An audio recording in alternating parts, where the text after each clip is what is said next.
They're off and running at Finger Lakes. Ladies Golden Guy blazes out for the front end. Squire Creek in pursuit in second. Morvino towards the inside third. Scoot Daddy widest up the backstretch in fourth. 7 lengths off the lead. A half length to the Institute, who's a length and a half in front of Tacony Road, who's at the tail of the field. Squire Creek has poked the white blinkers in front of Ladies Golden Guy, and they're clear by 6 lengths. Morvino is to the inside of Scoot Daddy third and fourth. A gap of 5 to the Institute and a space of 3 to Tacony Road, who trails the field. First quarter mile, 22 3/5. Midway on the turn. Still a battle between Ladies Golden Guy and Squire Creek as Scoot Daddy looms very large on the outside. And Scoot Daddy breezing to the front. Morvino is next. The Institute will go 5 wide into the stretch as they reach the top of the stretch. Scoot Daddy's homeward bound. The Institute's on the outside with Morvino second and third. The early leaders, Squire Creek and Ladies Golden Guy, have dropped back. 16th to go. Scoot Daddy on top by 2 over Morvino as they come down to the winning line. It's Scoot Daddy in the opener here at Finger Lakes. Morvino second, the Institute third, Tacony Road. Pick 3 wagering post time for race number 2 in about 19 minutes at 1:29 p.m. And they're all in the gate. And they're off. It's Makar takes the initiative and goes out for the lead. HB Plaisance had to check slightly and put Socks for Daughters and Bolt to Run in some tight quarters as Makar is in about the 6th path for a few strides around that first turn. It's Makar who has the lead, finally straightens out around that turn as they curve around that first turn. HB Plaisance relegated back to second. Socks for Daughters in third, 6 lengths off the lead. Viking Warrior and Bolt to Run are next, and 2 lengths back to Neptune Beach, who's in sixth, and a gap of about 7 to Town Kisser, who brings up the rear. Makar on top, the leads 6. HB Plaisance races in second. Bolt to Run to the inside of Viking Warrior third and fourth. 2 more lengths to Neptune Beach is the outside of Socks for Daughters. Those two about 7 lengths off the lead. Then about 7 lengths to Town Kisser, who trails the field. Entry into the far turn. Makar still clear. The lead's about 2.5 over HB Plaisance, the nearest pursuer in second. Viking Warrior tracks in third. Bolt to Run's been under a busy ride for the last couple furlongs in fourth. 3 lengths to Neptune Beach, who's 2 in front of Socks for Daughters. And Town Kisser's at the back of the pack, but still about 12 lengths off the lead as they arrive at the top of the home stretch. And it's Makar. Viking Warrior threatens on the outside, and Viking Warrior takes over. Viking Warrior scampers clear by 4 lengths in a blink of an eye. Makar has no more to offer. Neptune Beach on the outside. HB Plaisance in some tight quarters, as well as Socks for Daughters at the fence. 16th to go. It's Viking Warrior who leads by a couple over Neptune Beach. Viking Warrior prevails. Neptune Beach second. Socks for Daughters third. Town 75 cents. Third race, Finger Lakes. No changes. Exacta, trifecta, superfacta, daily double. Pick 4 wagering. Post time for race number 3 in about 8. They're all on the gate. And they're off. Pinched at the start, Sounds of Summer. It's Isle Blue and La Grande Artesana. These two dash out for the lead. Hard to Love joins the fray on the 3 wide side. And then it's Luminescent in fourth. A couple more lengths back to Our Preferred Pal, who's about a length in front of Sounds of Summer, and Stage Conflicts at the back of the pack as they navigate the first turn. La Grande Artesana's on the front end. Has a lead by a length and a half with 6 furlongs to go. Isle Blue is in between horses in second. Hard to Love, 3 wide third. A gap of 3 lengths to Luminescent in fourth. Our Preferred Pal races in fifth, 6 lengths off the lead. Then 3 lengths to Sounds of Summer, who's about a length in front of Stage Conflict at the back as they race the half-mile pole. It's La Grande Artesana on top. The lead's a length and a half over Isle Blue. The firsters in second. Hard to Love races in third. Luminescent with a 3 wide bid. Our Preferred Pals at the fence and about 4.5 lengths off the lead now in a joint third. Sounds of Summer is in fifth as Hard to Love drops back and Stage Conflict drops back to the tail of the field as well, as they got 5/16 to go. La Gran Artesana trying to steal this race, has a lead by 5 lengths. Our Preferred Pal is in second. Isle Blue under a drive in third. Then it's Sounds of Summer fourth as they reach the top of the stretch. La Gran Artesana is homeward bound. The jockey takes a look back for the competition and sees Our Preferred Pal 4 lengths behind. Sounds of Summer inside of her. And then it's Isle Blue, 16th to go. La Gran Artesana not home yet. Sounds of Summer able to power to the front. Sounds of Summer, even after getting pinched at the start, goes on to score over Isle Blue and Gran Artesana. Prize a scratch, exacta, trifecta, superfecta, daily double, pick 3 wagering. Post time race number 4 in about 20 minutes at 2:29 p.m. And they're off. Looks like a good start, and it's Laughter who sends out for the lead. Hypnocurrency towards the inside. Beauty's Bangles outside in third. Miraviglioso in between runners in fourth. And then it's Tumbles in fifth. Luna Loca 3 wide 6. Miss Lau towards the inside, ridden along to key position. And Rue Mint is widest up the backstretch at the tail of the field and about 6.5 lengths off the lead. Half mile to go. Laughter on top. The lead's a length and a half. Miraviglioso outside second. Hypnocurrency races third. Rue Mint with a middle move outside fourth. Now up into third. 2 lengths off the lead is Rue Mint. Beauty Bangles runs along in fifth. Then in sixth, that's Luna Loca. Miss Lau shaking up towards the inside in second last. And at the back, that is Tumbles. As they arrive at the top of the home stretch, Laughter the first to face us. Miraviglioso and Rue Mint are on the outside, second and third. These 3 across the track, and Hypnocurrency's in fourth and 4 lengths off the lead. They got 1 furlong to go. Miraviglioso alongside Laughter. These 2 clash for the lead. It's Rue Mint, Hypnocurrency on the far outside. Deep stretch, Miraviglioso, Hypnocurrency, and it's close between Miraviglioso and Hypno. 6 cents, exacta $143.54. Trifecta, $266.51. Super, $263.55. And they're off. A little bit of a bad start there for Support the Cat. Busted out of here, Go Get the Bag, send out for the lead. Sway the Jury and Vaunted are next. Vaunted now up into third, a half length off the lead. 5th place belongs to Burn Rubber as Unity Dreams follows that one. 2 more lengths back to David's Tuition, and it's 8 Sunset Drive with dashing speeds about 10 off the lead. 2 lengths to Support the Cat, and a gap of 5 to Rev Parker in the 11th and trailing position. 3 furlongs to go. Busting out of here, Go Get the Bag and Vaunted first, second, and third. A space of 3 lengths back to David's Tuition outside in fourth. Burn Rubber within striking range in fifth, but ridden along. 3 more lengths to Sway the Jury and Unity Dreams, and then it's Support the Cat, who shifts to the inside, but about 9 lengths off the leads. They turn into the stretch. Go Get the Bag is the target. Has a lead by a couple lengths over Vaunted. Davis Tuition's on the outside. Burn Rubber's at the fence, and Support the Cat has shifted to the outside. 16th to go. It's Go Get the Bag who's clear by 3. The battle for second, Burn Rubber. Go Get the Bag wins. Burn Rubber second. Support the Cat third. Vaunted fourth. $107.20. Trifecta, $147.10. Dime Super, $132.60. They're all in the gate, and they're off. Step tardy, Quantum Number. It's Giant Impact sending out for the lead. El Bombay Whiskey Friends towards the inside, second and third. Tip of the boot to the inside of Fast Amendment, fourth and fifth. Belmont Union takes back in sixth to save some ground around that first turn, and a space of about 6 lengths to Quantum Number, who is in second last, and another 2 to Waiting for AI, who's at the back of the pack.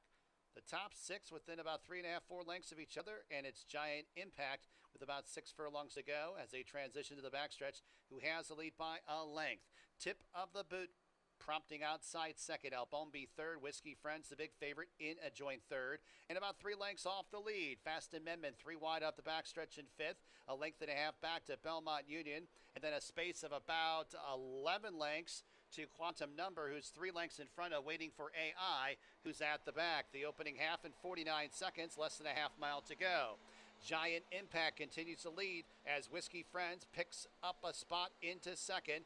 5 lengths off the lead is the favorite, but has got Giant Impact in his sights. And then in third place, that's Fast Amendment, Belmont Union fourth, El Bombi towards the inside fifth, and 5 lengths back the tip of the boot. Less than 2.5 furlongs to go. Giant Impact, Whiskey Friends breezing up to the outside. Fast Amendment is getting into the race on the far outside as they reach the top of the stretch. Whiskey Friends takes over. Fast Amendment on the outside. Belmont Union's at the fence in those red blinkers. Giant Impact back to fourth. 1 furlong to go. Whiskey Friends leads by 2 lengths over Fast Amendment second. Belmont Union towards the inside. 16th to go. It's Whiskey Friends who's holding the advantage late. Whiskey Friends breaks the maiden. Fast Amendment second. Belmont Union third. Many lengths back to Giant Impact fourth.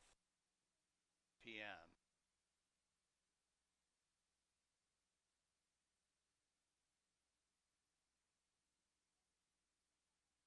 Tomorrow to the outside. They're all in the gates. And they're off. Looks like a clean dispatch. It's Petro takes the initiative and gets out to an easy lead. Utamaro's on the outside. And then it's Interstate as well as Centavo who are in that middle cluster. Tetsu saving all the ground towards the inside. And then about a length and a half back to Henry III, second last. And a big gap of about 9 lengths to Trap the Dream, who's at the tail of the field.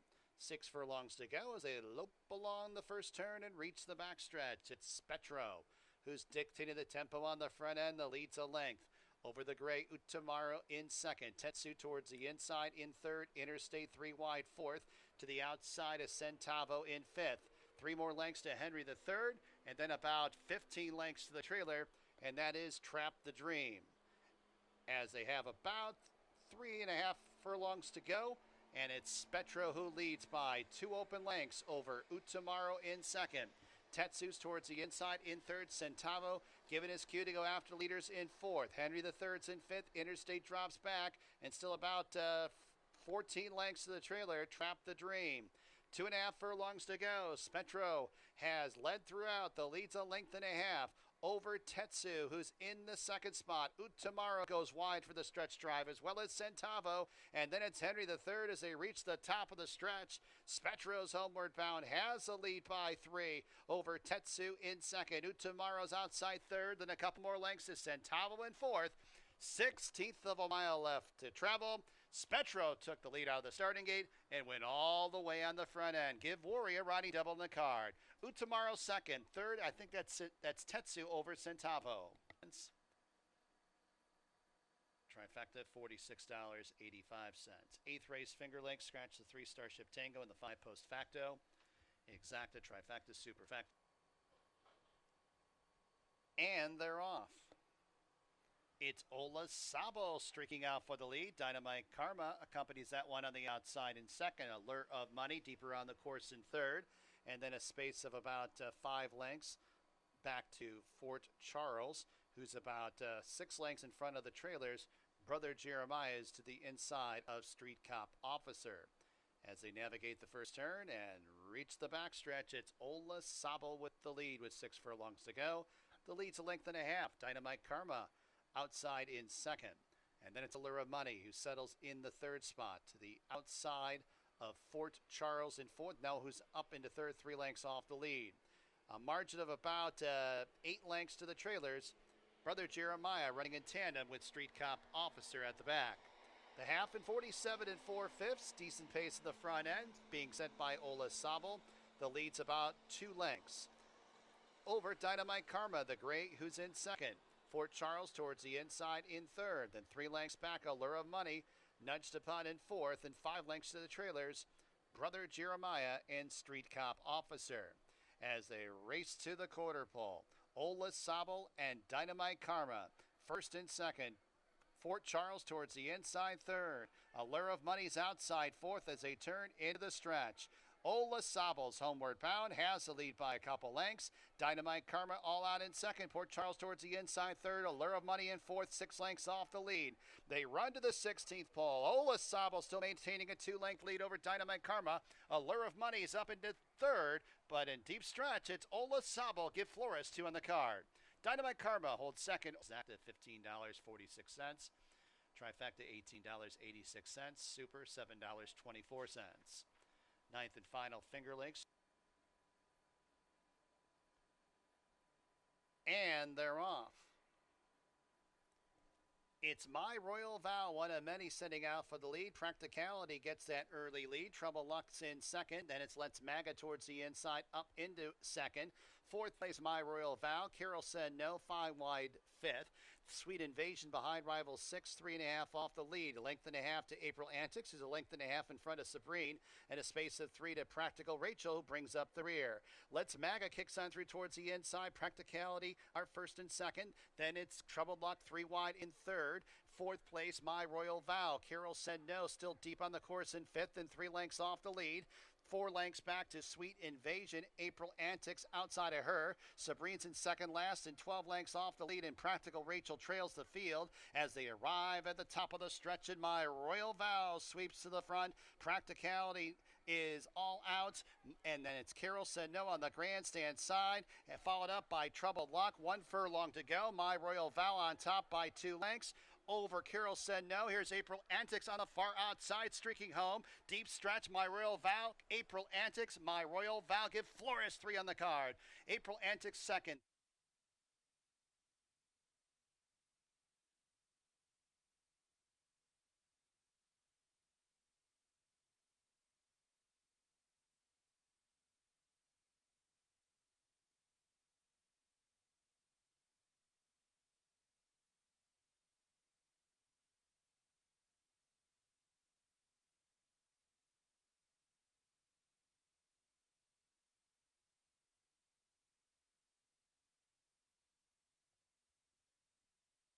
Ladies and gentlemen, our national anthem.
Good afternoon, everyone. Welcome to Finger Lakes on Monday afternoon at Thoroughbred Horse Racing. Track is fast, and we got about 58 minutes to race number 1. My name is Bill Downs, track announcer here at Finger Lakes, and I've got the scratches and changes for today's card.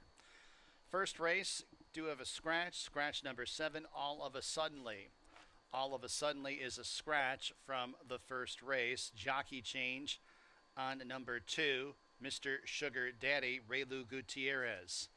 Raylu Gutierrez on number 2, Mr. Sugar Daddy. Second race. Jockey change on number 7, Bourbon Blanket to Lane Luzzy. Lane Luzzy on number 7, Bourbon Blanket in the second. Third race, do have a scratch number 4, She's a Goddess. Number 4, She's a Goddess, a scratch from the third. Race number 4, a jockey change for number 1, Super Slide. Rafael Rohina Jr. Rafael Rohina Jr. on number 1, Super Slide in race 4. Race number 5. Jockey change on number 6, Boogie Oogie Oogie, Nasario Alvarado. Nasario Alvarado on number 6, Boogie Oogie Oogie. Race number 6.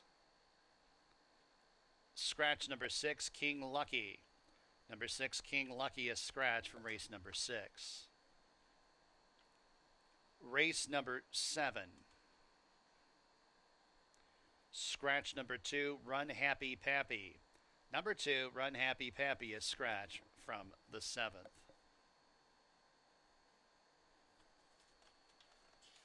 And in the 8th and final, scratch number 5, and Molo.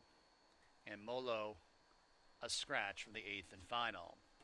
That's a look at scratches and changes. Don't forget to join us in 1 week on Columbus Day for our biggest race of the season, the $200,000 New York Breeders' Futurity, featuring some of New York State's top 2-year-olds. Be a couple other big stakes races on the card. We'll have some food specials from 12 to 4. Got the $1 hot dogs and $1 soft drinks.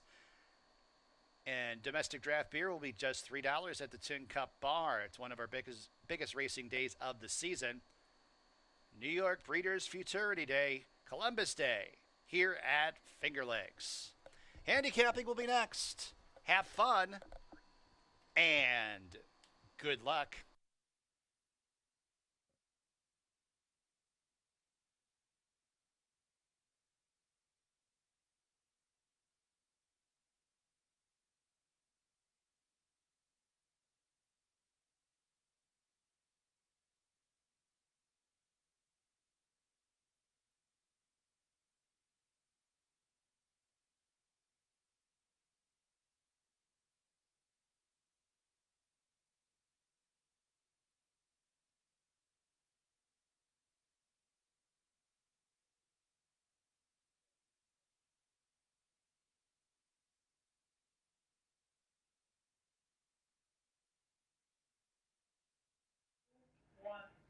And welcome to another week here at Finger Lakes Gaming and Racetrack. Another nice day out there.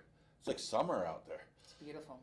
Jackie Davis on again with me today, and for a while now till she returns to riding. Of course, I hope you enjoy doing the show. I love doing the show. She just won't show up one day. You'll know when I'm back in the saddle, when I don't improve. When you're not on the show anymore. Then I'll just be here lonely. You'll be bored because it's just me on the show. Or we could put me on speaker phone through the girls' jocks room. We could have like a TV screen where you could be on there like with a little monitor. Yeah, you have a monitor right there, and you can like we'll put a little via satellite. So give you picks. Listen, don't test me. I'll do it. Yeah, don't give too many ideas on that. Next week we got our big 2-year-old day. Actually, we got a bunch of stakes that race or that day. I think it's Columbus Day. Columbus sailed the blue 1492. What was the rhyme? I'm pretty sure that's it. Something like that. I'm lucky I made it through high school. Anyway, yeah, I didn't pay attention to the holiday stuff unless it was like Easter and Christmas. Anyway, $1 hot dogs, $1 soft drinks, $1 chips. Fun. Obviously, it's cheaper food, and of course, the big 2-year-old race, the Futurity, the real good one. That's a rich one. 150. See, you got cheap food, rich race. So you get the 200,000. I think it gets up over 200,000 some of these years, where we get some really nice 2-year-old New York breds for the Futurity. Obviously, the Aspirin is kind of the prep for that race, but it's a great race in its own. I think we had different horses last year. We had different horses for the Aspirin and the Futurity. I think Mike Maker had a good one in both of them. He did. So it always turns out to be a really good race. Another thing of note is Wednesdays we're going back to the 115, at least till the time change. I think we got another month before the time change. I was going to say thank you for telling me because I didn't know. Well, that'll give you a little extra time to prepare. It's so hard to believe it's going to be fall and cold soon. It is fall. The leaves are already changing. But it was so nice this summer. I almost wanted to go into the lake. Oh, I know. Anyway, we got to look at today's card. Got to work today. So, first race is an allowance race for fillies and mares. Allowance race for boys. Non-winners of 2, going a distance of 5.5 furlongs. We'll start the early pick 5 with this race. We scratch the 7. All of a sudden, Lee. Raylu will be Joining us again today, he'll be aboard the 2, Mr. Sugar Daddy. You know, I narrowed this down. There's a lot of question marks for this race. Obviously, we got different picks in the first. I like when we do that. I think this was a great race. Yeah, very competitive. The favorite, how do we say that? Tyote? I think there's some vulnerability. It does look like the inside speed. How are you saying it? Tyote? Tyote. We don't have anybody here to correct us. The announcer will correct us. Anyway, we'll go with that. The horse is by a very well-bred horse for Linda Rice, but there's some question marks. Right off the claim comes here. I thought Rockin' Money might get the trip. I like the fact that they tried the horse in the Ontario County, was running against these. Remember, Price of Truth had that battle with Prince of Truth a few races ago. Flashed a little bit of speed, but there's some speed in here, especially with Tyote from the rails going out there with speed. 2:30 a.m. has some speed, and so does Price's Truth. So Rockin' Money looks like a horse that doesn't need the lead. He's not going to get mixed up in that, and he might just get the trip. Yeah. What you think? Yeah, I saw half the race was speed. I put the 5 on top, asleep at 8. I think that the race that he broke his maiden in I thought was pretty impressive. It's pretty good, yeah. And they finished in 12. He's run some pretty decent races this year. I think that the way the speed is going to hold, they're gonna make Tote have to do a lot more to keep the lead, and I think he'll get the jump on him. Yeah, I can see that, and he And could get the trip, right? They're definitely sending 2:30 a.m. to see if the speed holds. Great for him. He's definitely faster than Rockin' Money. Rockin' Money should be able to get a decent trip. I did not use Rockin' Money though. Right. And then you have the Price is Truth. You throw the last race out, he's right there. Especially that 5.5 where he went 1 minute and 6 seconds. Right. And he was right there. And they ran together. You look at, and we both like Price of Truth second with their different top choices, but him and Rockin' Money ran together. He actually finished ahead of Rockin' Money that day. Here's the interesting thing, and we talk about this a lot. They were running this horse on the synthetic. Yep. Could have liked, and did okay on the turf. I don't have real strong breeding for the turf. Does have a good race back in September on the turf, but the last race was kind of out of his element, and that's a tough race. I mean, you look at that. They're one other than allowance races, a lot tougher than our one state breds here, even though you get a bunch of 2 lifetime horses in there. They're still tougher than our one state breds, and you really got. I mean, you look at the price on the horse. I mean, they didn't even bet the horse a little bit. He's just out of his element with that kind of a race. I can tell you that's the truth because I've ridden those races Yeah, in both places. So it's definitely much tougher down there, and especially grass. He looks like he's a dirt. He loves our dirt course. Yeah, I mean, what do you do? Sometimes you get in that kind of race. You look on the board, you're 70-1, and you kind of have the feeling your horse probably can't compete with these. But you just do the best you can, right, with the horse. Yeah, even Sugar Daddy, it looks like he likes to go around horses, so there should be enough speed to where he'd be able to get to the outside and make a nice run at him. He might be able to get the trip. That's right. This first race is very competitive, and I like it. I had a great time handicapping this race. It was kind of frustrating. See, I don't like getting frustrated. I don't think that's a great because there's so many endless possibilities of how the race could go. I mean, that's what I mean. I enjoy these. Like I say, we get the bigger fields, some of these races, and you're right. You're trying to envision the race, who's going to get the trip. You're comparing the horses, and that's where you're right. That's where handicapping is fun, and that's why I got into it in the first place. Got to be reminded of that. All right, second race, a 5,000 maiden claimer for fillies and mares that goes a distance of 1 mile. Yeah, I mean, I liked Castledell last time in the sprint, and he basically lost all chance early in the race. It was on and off track. Inside trips won almost every race that day, and after the stumbling start, he ended up on the outside. And now he drops again in class to 5,000. Might be a now or never. I know he's a little more at the mercy of the pace because he's more of a sit back, make a run. But going a mile, he won't be that far behind the speed. They're not gonna go very fast this race. No, I wouldn't think so. Not at all. I put him on top. I like the drop. I like the drop, and the numbers when he's running long, it puts him in the running for being right there at the end. Then you have Bourbon Blanket. I threw him in there for third. We got Luzzy on, so we got a New York rider. Flores is off. I like how consistently that horse has been running. He doesn't stop. You can see when they go fast or they go slow, he's sitting right up there with them and he doesn't stop. So Yeah, Flores gave him a perfect trip last time, and Exactly. he kind of dropped back and then made that move up the inside, and then of course got bothered think we watched late up that until race. that point. Yeah, I mean the other thing is Candy is Dandy looked like that horse was going to win for fun. I mean that horse took over the race, opened up, and just say you see the where they caught him. He was up by 3, and that was in the stretch. Yep. He opened up the lead and seemed maybe he moved a little early. I guess you might say that, but or he was looking for competition. But she was best in there, and she is bred very well for the distance. She's shortening up here though to the mile. I don't like the fact that she did have the lead in the stretch, looked like the winner, and may have been looking for competition.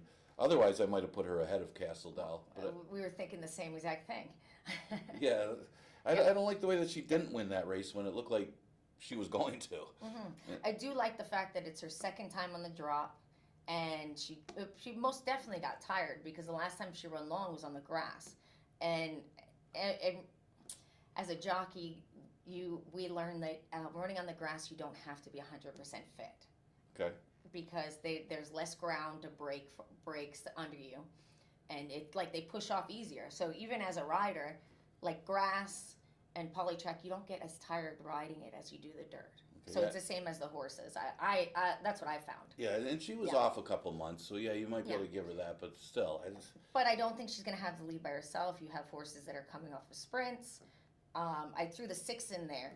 That Samuel Morales horse, Aram Carliani. don't ask me for the right pronunciation. So I saw that the last time she ran for 5, she did finish 9th, Yeah. but she only got beat 9 lengths, and it looks like she ran a nice even race. That they went very fast early and they slowed down. So I think that it could translate into going the mile. Yeah, and Because sometimes they tend to go a little faster and they stop. sorry, and yeah, those are sprints, and I tend to like, especially here at Finger Lakes, might be different at other tracks. It is. But you like that weight off. It always is. You like that weight off going the longer distances here. Yep. And I mean that's good. I mean we're pretty much twinsies. Yeah. I guess you like to say in this race. I also like to say I'm really mad that I didn't use her in that Milagroso horse that she went on 4th in a row Oh yeah, last week. 4 in a row. Sometimes these horses you don't know how good they are, and then I'm so pro for that horse and her together that I'm so mad I didn't put her in. she just lets that horse run. Listen, that's why we And- like the bug. Yeah. Because they're not thinking too much out there. They're not getting in the horse's way. Horses, like we said, going long, they really appreciate a couple extra pounds off. Well, I'm not gonna pick that. Like I said, I've never picked that horse. I know. I think I picked it once during that win streak. But that's the thing. These horses come off the long layoff. Was actually a price the first start it Yeah. made against it was like 4,000. I think I got her the second start. Yeah, and she just horse gets the confidence, is going good. And you watch her horse is Yeah. sound. She's running. She just looks like an old mare that doesn't want to be bothered. Like the All rest of us. That's me. Scratch the 4. She's a goddess out of this race, and this is a tricky one. These are for the 2-year-old fillies. We actually have the 2-year-olds later. That split. We got 2-year-old boy races later. Yeah. So because we kind of got like a 2-year-old. Speaking of Futuria, a 2-year-old showcase day. Got 3 of the races for 2-year-olds. I took a little bit of a price in here. I like John Grabowski's horse, Gabe the Babe, off of the breeding. This is a half to Sandy's Garden. Did you ever ride Sandy's Garden? Oh, I think we had this conversation. I win all her races here. Okay. I win all her races here. I'm pretty sure I win 4 or 5, something like that. Don't Don't start about. We're not going to even talk I had about to her bring up out of town Sandy's Garden. races. No, I don't want to bring up a. She any did come back specific this race. year. Really, she's been running some decent Yeah. races here. I did not. If you would have told that to me downstairs, I may have thrown that one Well, in. we were zipping through things. I was a little late this morning.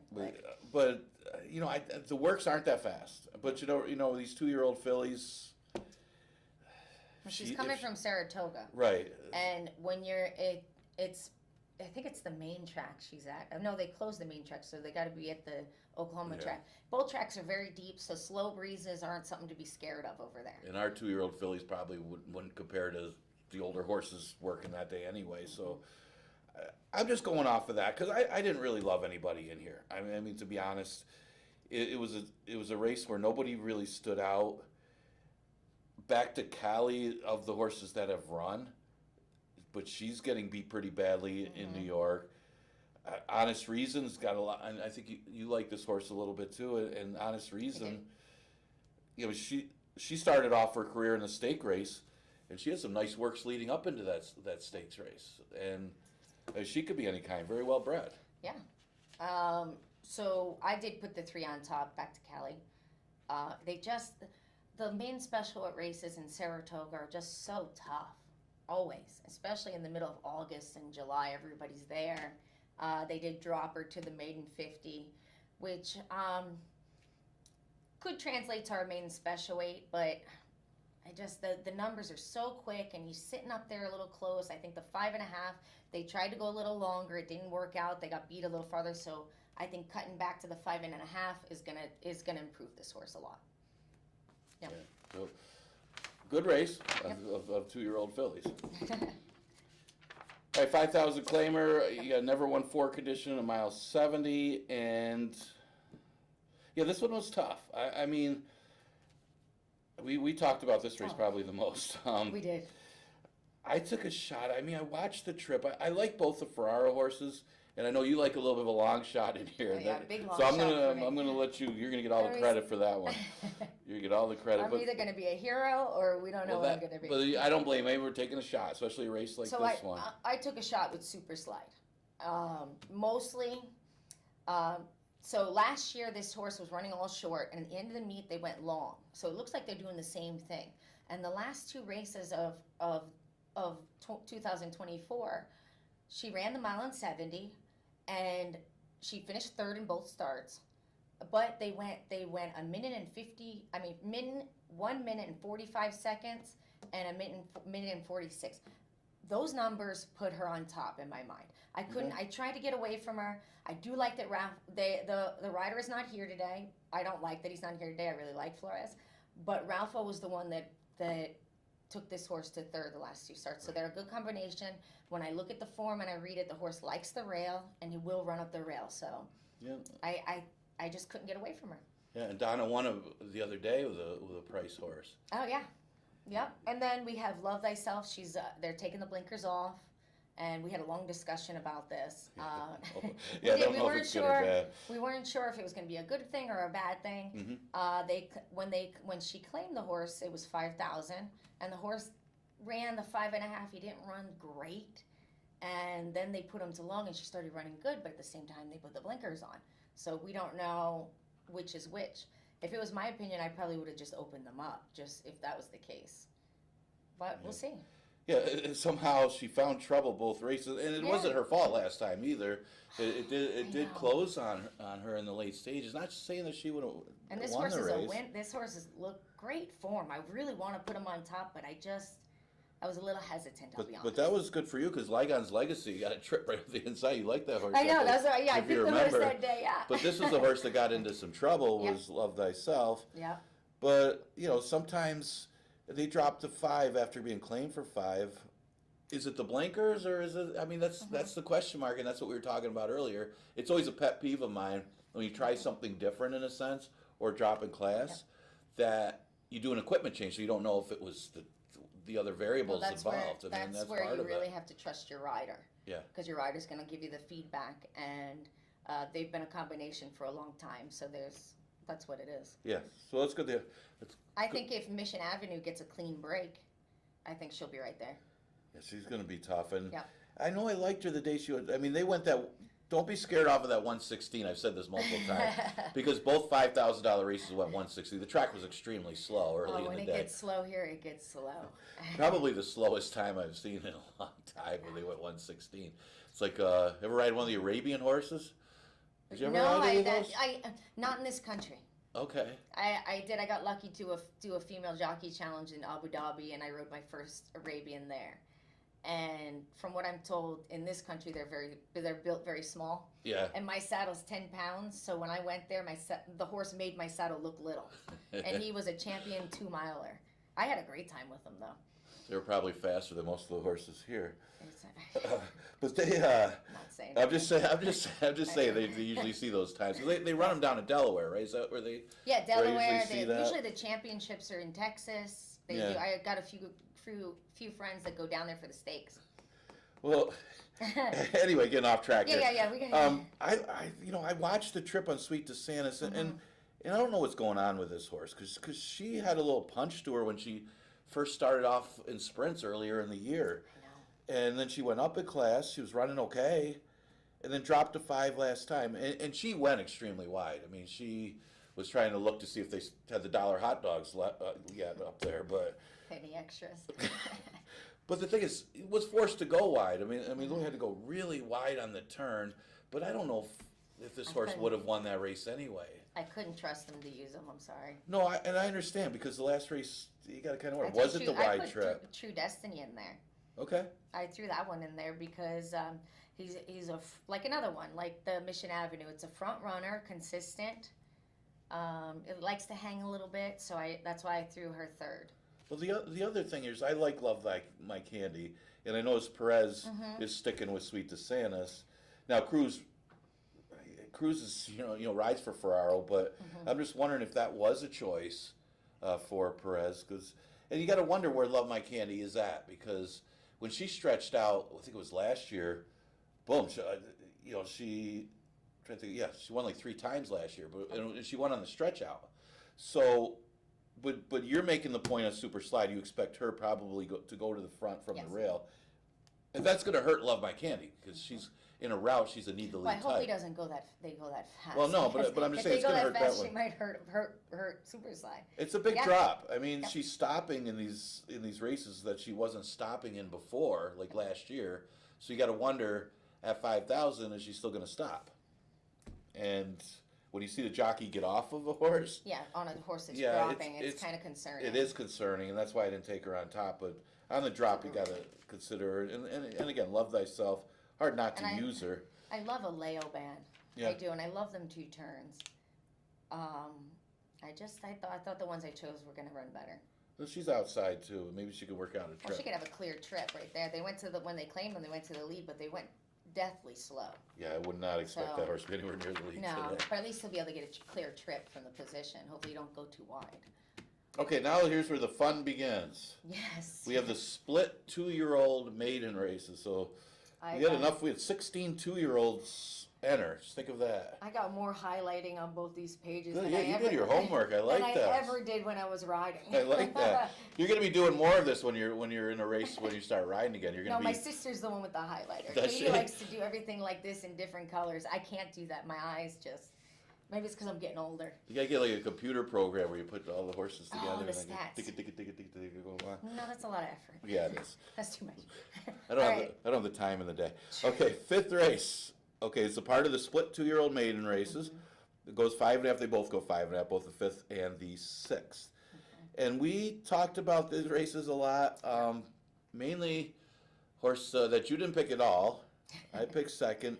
And one of the things that, and I wanted to make a point of it that we talk about it, was Sunday's Currency's last race, mainly because he was breaking from the rail. Yes, that's why. So Sunday's Currency is in the 1 hole again, and I noticed that.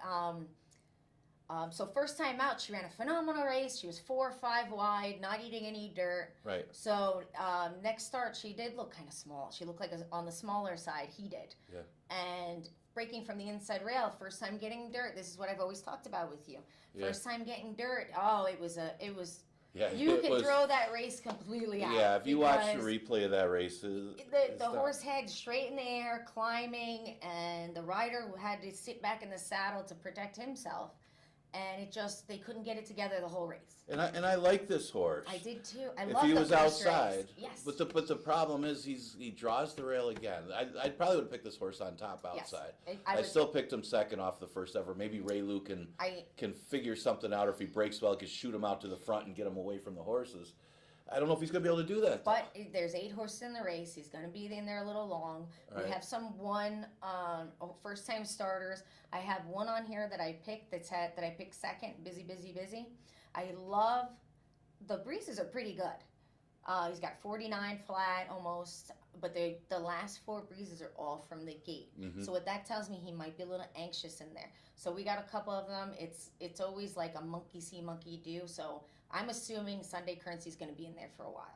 Yeah, it depends. If you can work it out, like say, let's say sometimes they break well as a 2-year-old, and you could shoot them out there, Mhm.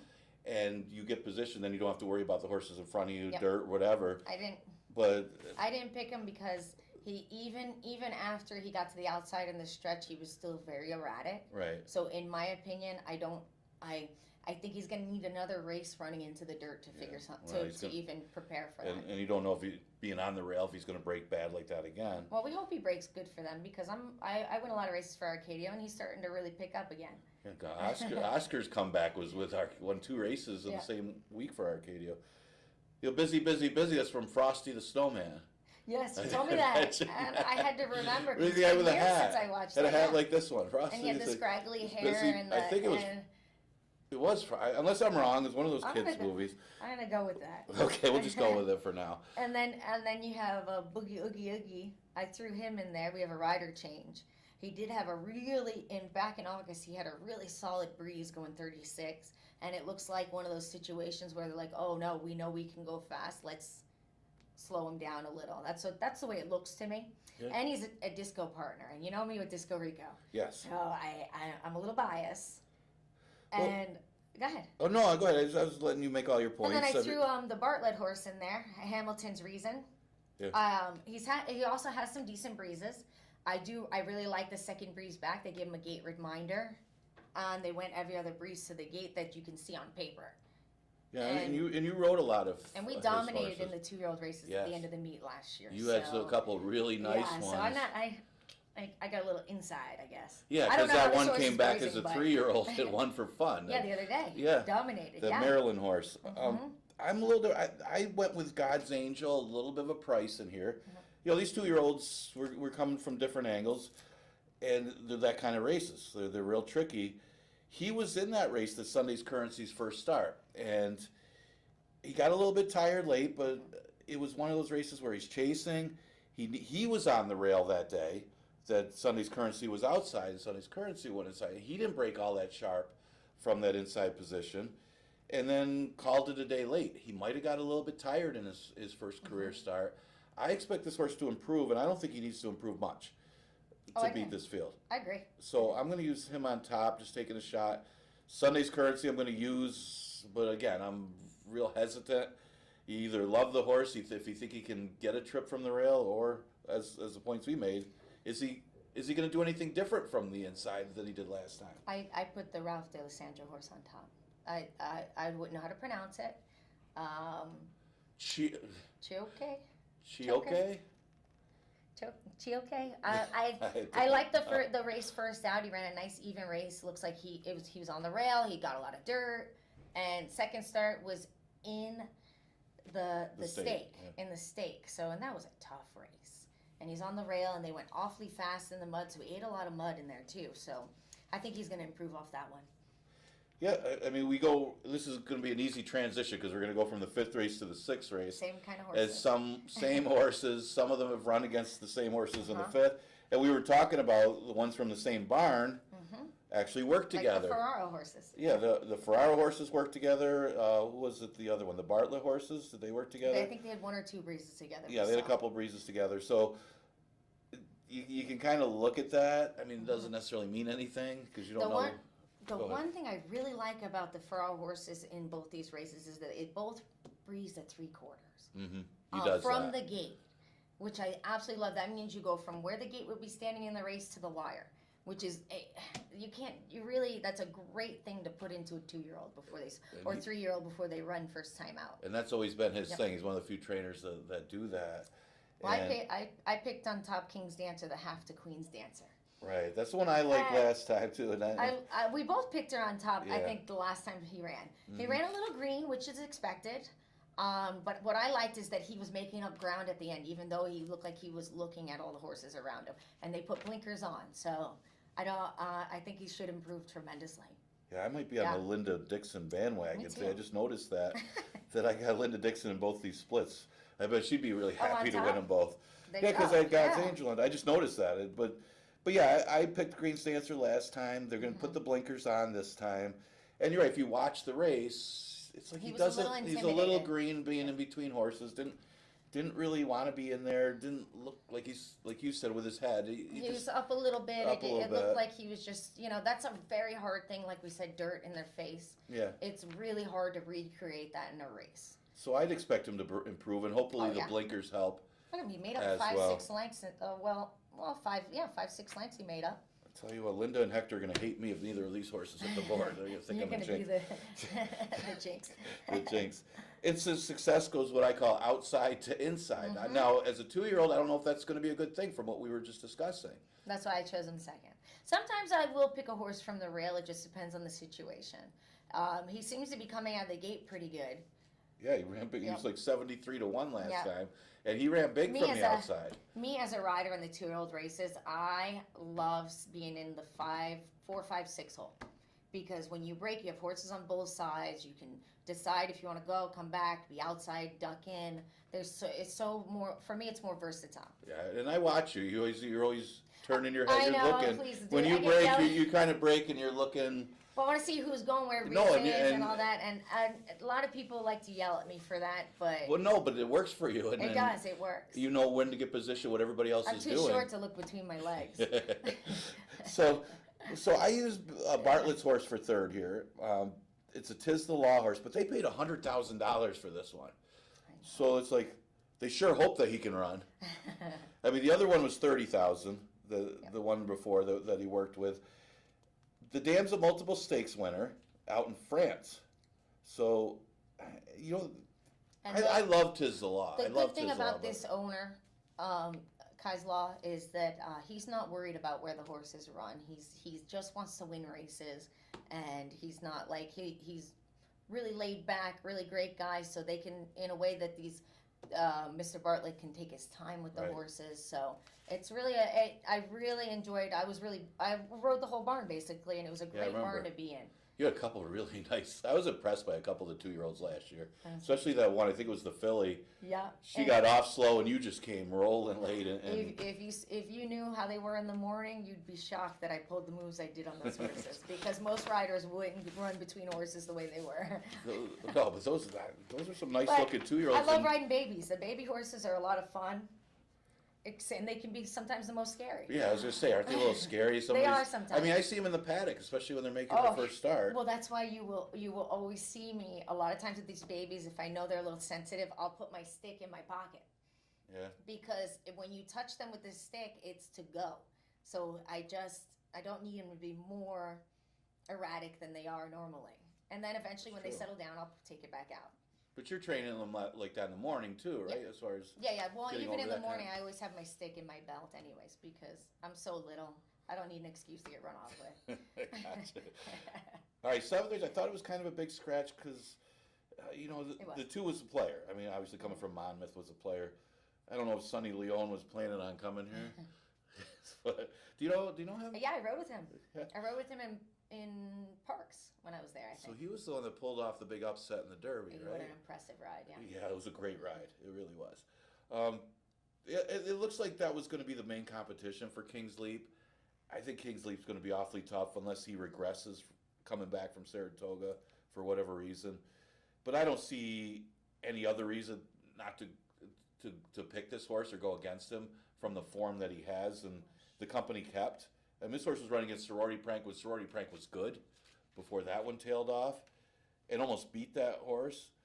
And they put him in the Derby, and they also went to New York to run him in the Albany Stakes. So Yeah. those are some tough 3-year-old fields that this horse is up against, and he's got to run without Lasix in those races too.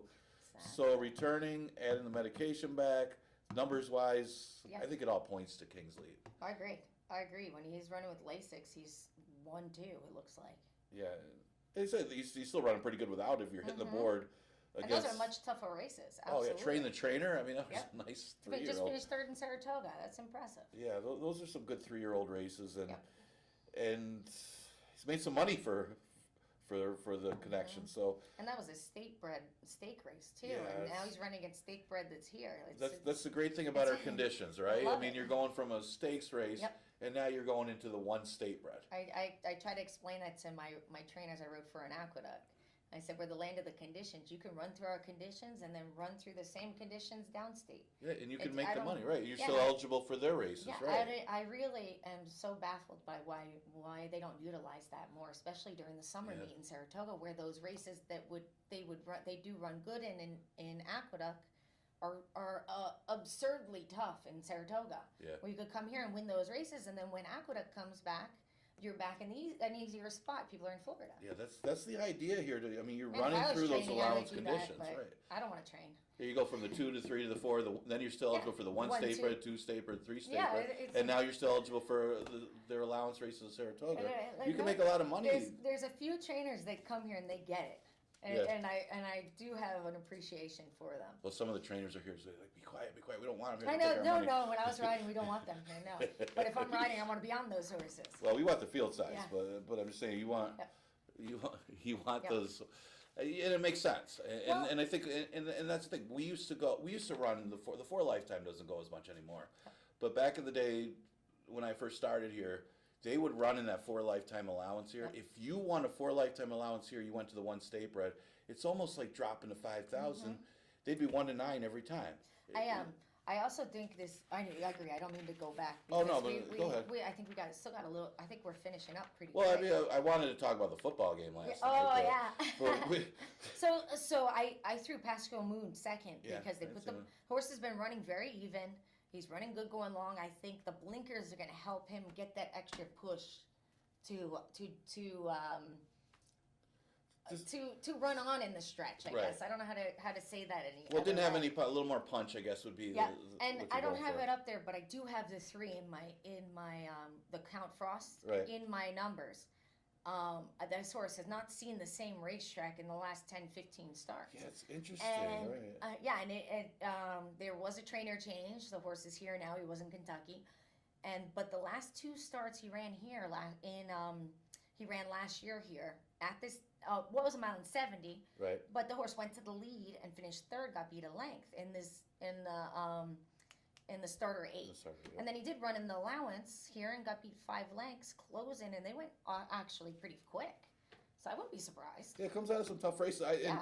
And it's what a journey this horse has had. I mean, you look at Right. he's been all over the place. He's come here a few times, and he hasn't won here, but he's also been in some tough races here. I mean, the last time he was here, he's out of condition. I think he was in the 2 state bred. Now he's back here in the 1 state bred. Of course, now you got to run against King's Leap, but Yeah. still, I mean, he might be running for second, but that's okay. when you That's look still at the better. rest of them, it's not out of the question. The pace scenario is going to be interesting here. What he's going to do? You got this time. Yes, I expect this horse to show speed. He's coming off a good looking score at the lifetime conditions against the 11 and 9s. So It's if he another gets the race. lead, he's dangerous. But I don't think unless King's Leap regresses, I don't know if they're going to beat him. I wouldn't bet against them. So yeah, did you watch the game last? No, I didn't watch. I think, Racing's really the only thing I watch. In Well, I sports. mean, I know the Bills are pretty popular here. I mean, they almost had an upset over all our favorite teams. Oh, yeah, in they're New pretty England. diehard here with the Bills. Yeah, that's why it's great being a New England fan. Which is funny because I rode New England for many years and I Not really a told you- Patriot fan out there? I understand the rules of football, but I'm not a diehard any fan. So I can engage in the game and understand, but I'm not diehard It's for not- anybody. They're not as tough as jockeys. It's not No, as tough a no, sport. but I gotta say, when I was in Suffolk, that was the most diehard sports city I've ever been in. Like, the Oh, thing for is the that- Red Sox and everything. the you're thing talking is, about? it doesn't matter the sport. They were hockey, football, baseball, basketball. They are diehard for every sport. And when they have their end of the year like finals, it's the city's wild for every sport. And but then when I was in Philly, the Eagles, they're diehard for the Yeah, they're Eagles. different and there. Yeah, they're that's- different with sport. It yeah, is. it's baseball and Yeah. and maybe football, you Yeah. know, and not really anything else. But So it was get fun. Get that passion for It's a horse vibe. racing. Yeah. All right, 8th race. Just had to bring up the game. I know. Had to have a little fun with that one. Scratch. Because nobody will talk back to you on the TV. Well, you know, I'm not outnumbered. Scratch the 5, Amolo out of the last. And you know what? And you probably saw me working on this race, and it could give you a headache because it's really hard to come up with a winner in this race. And I wouldn't be surprised. Let's say if Big Brown Delivers gets loose. He's dangerous at a big price. I thought there was other speed in here. Yep. Holloway's a price. I don't. If he won, I wouldn't be surprised. I rode Holloway, and he's a very consistent horse. He might get a trip. That he could get a trip easily. But The only thing we agree on is solo flight for third. For third, let's do our supers. Bing, bing, solo flight, and then we both hit it. Yeah. Oh yeah. We'll Perfect. spread. Can you do that? Nah, I don't know. I don't know anything about that. Yeah, I don't. To me, I mean, bless everybody that likes to play superfectas. I just think any horse could be fourth if they're riding for fourth. Everybody's trying to win a race, so you Or always if want to they're put a beat bunch the- of horses Or for if they're fourth. trying to beat the favorite, they end up fourth. Yeah, they end up being the horse that should win You know getting how fourth. aggravating that is on our side of racing. Yeah, and I say like I see that in New York too. They don't ride for fourth like third and fourth like we do here. No. Yeah, so. I'm going with my brother today. Oh, are you? Yeah, finally he's gonna be mad that he's not gonna. I might jinx him, but I took Bright Angel. I've been with this horse. I've been getting on this horse since he first got here. Right. And all I know is they've been pushing turf. The owner, because he's an Ireland bred. But his best races are on the dirt. So. Right. That So, happens. So. I think if they can recreate this June 3rd race, he's a winner. Yeah, I mean he like I said, anytime he might be able to get a nice trip from the rail. Mm-hmm. He's not going to have the slow lead, but he might be able to sit a trip like that. And they with may Big give Brown him, Deliver shooting out there. They may give him an easy lead because he's gonna be a little longer shot. So Ralph's not going to tell Oscar Gomez, "You better get out there to the lead." Oh, he is. Oh, he is. He is. Oh, definitely. But no, I can see it. I mean, I don't have a problem with anybody. And To they're me, both- if you're playing picks, I'd go all. Mhm. All. You know, the all button's your friend. This is one of those races where the all button's your friend. Although, I got the horse that's the trickiest read. When in doubt, take who you think the best horse is, Yeah. but just hope that he handles the surface. And that's the Exactly. big thing with Ragazzo d'Oro. He's clearly the best horse in the race off of the form, although the last race isn't that good. It's the problem of they're all turf. Yeah. Is he going to have the? And we've seen horses go turf to dirt here, and they still win. Well, But- the breezes aren't that bad either. No, they're Got not. a nice And 102 in there, 38. so he's working on the dirt. Yeah, So he's working okay. He's a micromanage. They should be all right on the dirt, Uh-huh. and that's where I'm taking the shot, and could be any kind because I mean he's a 5-year-old. He's only had what 6 starts, and they're all on the turf. And that usually that means that he was a 5-year-old first timer as well. Yeah, that's never. We I've talked done, about I've that done before. it, and I've done well with them. But but when I read the form, that means this horse is a big, beefy built horse that probably in the beginning was kind of spinning their wheels on the dirt, and they assume the turf will help them gain some traction. But But in he this still didn't kind break his maiden in the yeah, turf. but these kind of races here, you never know. Right, and like I Yeah. said, there's no standouts. And for a special weight, I mean, there's some 5,000 maidens here that'll be competitive in this race. Exactly. Not to hate on some of the horses. Like I said, if Big Brown Delivers gets a clear lead, he's going to be tough. Wisecracker, I would take on top off of the numbers, but I don't know if this horse wants to win. And I used him second just on the numbers. If you throw out his last race, he's always there. And he almost pulled off a couple victories, and then somehow, remember Kiss Me, Hold Me, Thrill Me? Wisecracker looked like the winner in the stretch. Yep. And somehow, Kiss Me, Hold Me, Thrill Me was able to catch him. So you never know what to expect. All you got to do is, if you want to use this horse in the try or wherever you're going to put him, just throw out the last race, and he's always right there. Ronnie always reminds me I was supposed to, if I wasn't hurt, I would have rode Kiss Me, Kiss Me, Hold Me, Thrill Me. Thrill Me. Every time when she win, he reminds me. Gotcha. I threw that Mama's Middle in there Okay. mostly because she's an even run. She got an even running style, and these kind of horses and she will close into a slow pace. So these last races, they usually go too fast, and it's all about maneuvering through the field. Yeah, I mean, I was in all different directions. I know. I liked the Ojeda Moneymaker when I first saw it. Then I'm wondering, okay, does this horse want to Yeah. win? he caught the slop and had a wide trip Mhm. last time. I And used that's him why today. I didn't like solo flight. I would like solo flight if he was inside. Is he going to get a trip from out there? is he gonna get hung out? Are we Yeah, gonna, yeah. there's a lot of question marks with this Well, race, and it's going to come down to the trip. My dad used to always said, he said, when you're running two turns, as long as you're saving ground on one turn, you can make it up. Okay. And your That's what he father's says. And father he's was a one of really the- good rider, so How I'm can going I to listen go to what wrong, right? I always listen to what he says. So, well, that's our picks for today. Good luck with yours. We have 8 races today. We got a full week of well, Monday through Wednesday this week. Remember, Wednesday 1:15, a little bit later, but that's Wednesday only. Tomorrow's 1:00. So you're gonna be back with me tomorrow? Yes, I was so bored over the weekend. We'll have to handicap New York or something, Oh, yeah. just to have some fun. Anyway, we'll have more fun tomorrow. Remember, it'll be about noon. We'll be on before the 1:00 races start. So we'll see you then.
Horses coming on the track. First race here at Finger Lakes. Leading the post parade, number 1, Tiote and Oscar Gomez.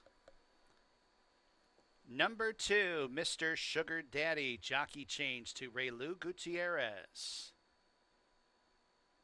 Number 3, 2:30 a.m. and Luis Perez. Number 4, Rockin' Money. Cabercoa, the riding assignment. Number 5, Asleep at 8 and Andre Worry.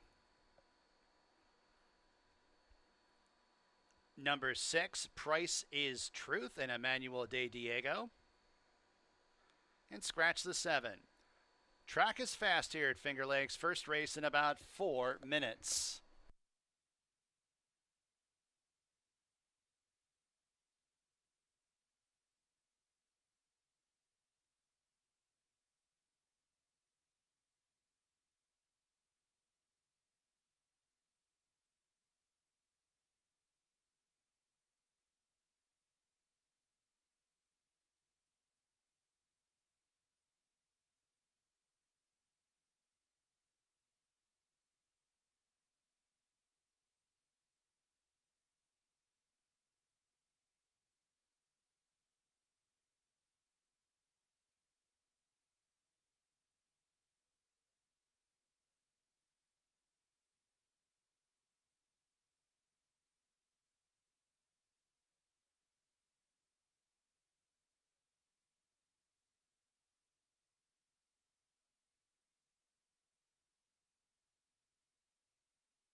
Post time in a couple minutes.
Horses are approaching the starting gate.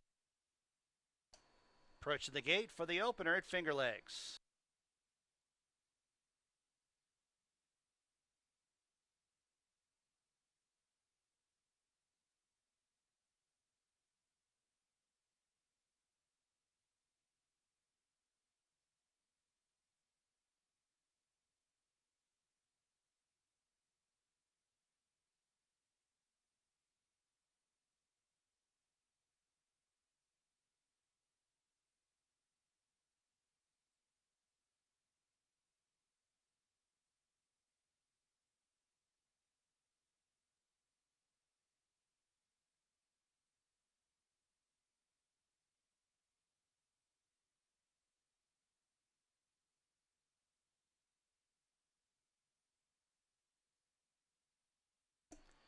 And the horses have arrived at the starting gate for the first race from Finger Lakes. Got a field of 6 to go 5 1/2 furlongs. Warm conditions here at Finger Lakes. Track is listed as fast. 8-5 favorite, number 4, Rockin' Money. 2-1, number 1, TOT. Mr. Sugar Daddy into line. 2:30 a.m.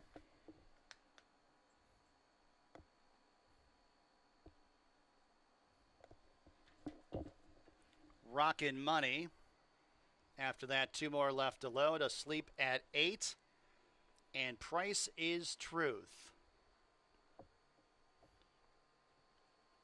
Price is Truth to the outside. They're all in the gates. Oh, one is fractious. Looks like jockey on 2:30 a.m. came off, but is okay. Horse settles down as well. Looks like we're ready for a start once again. They're off and running at Finger Lakes. Good start, 2:30 a.m. Streaks out for the front end. Price is Truth, Rockin' Money, second and third. It's Tiote improving up the inside in fourth, 3 lengths off the lead. Asleep at 8's in second last, and 1.5 to Mr. Sugar Daddy, who trails. 2:30 a.m. to the half-mile pull in front by 1.5. Rockin' Money, White Blinker second. The gray Price is Truth stacked out 3 wide third. Tiote ridden along to keep position in fourth, 5 lengths off the lead. Asleep at 8 goes by that one, and then 4 lengths to Mr. Sugar Daddy, who trails the field. 2.5 furlongs to go in the opener, 2:30 a.m. Rockin' Money gets that racing group in between horses. Price's Truth is 3 wide as they turn into the home stretch, and it's 2:30 a.m. who's homeward bound, has the lead by a length. Rockin' Money's under left-handed pressure in second. Asleep at 8, up into third, 3 lengths off the lead. Now up into second is Asleep at 8, 16th to go. 2:30 a.m. a.m. Asleep at 8. Collars that one in just inside the 70-yard marker. Asleep at 8 wins over Rockin' Money and 2:30 a.m. Price is Truth fourth.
Number 5, Asleep at 8 first. Photo for second.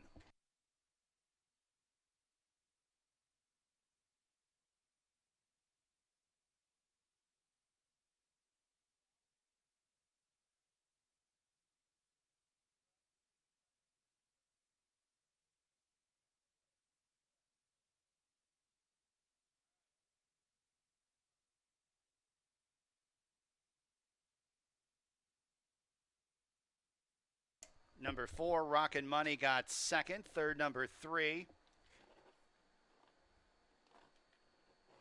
2:30 a.m. Fourth, number 6. Price is Truth. 5.5 furlongs, 105.23.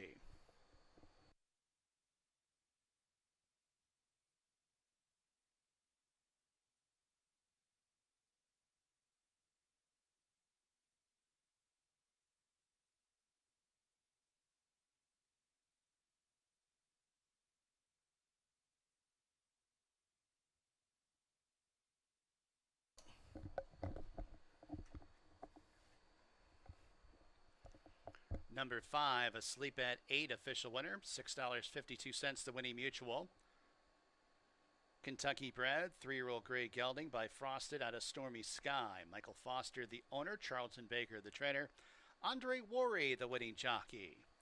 Woods Edge Farm, bred Asleep at 8.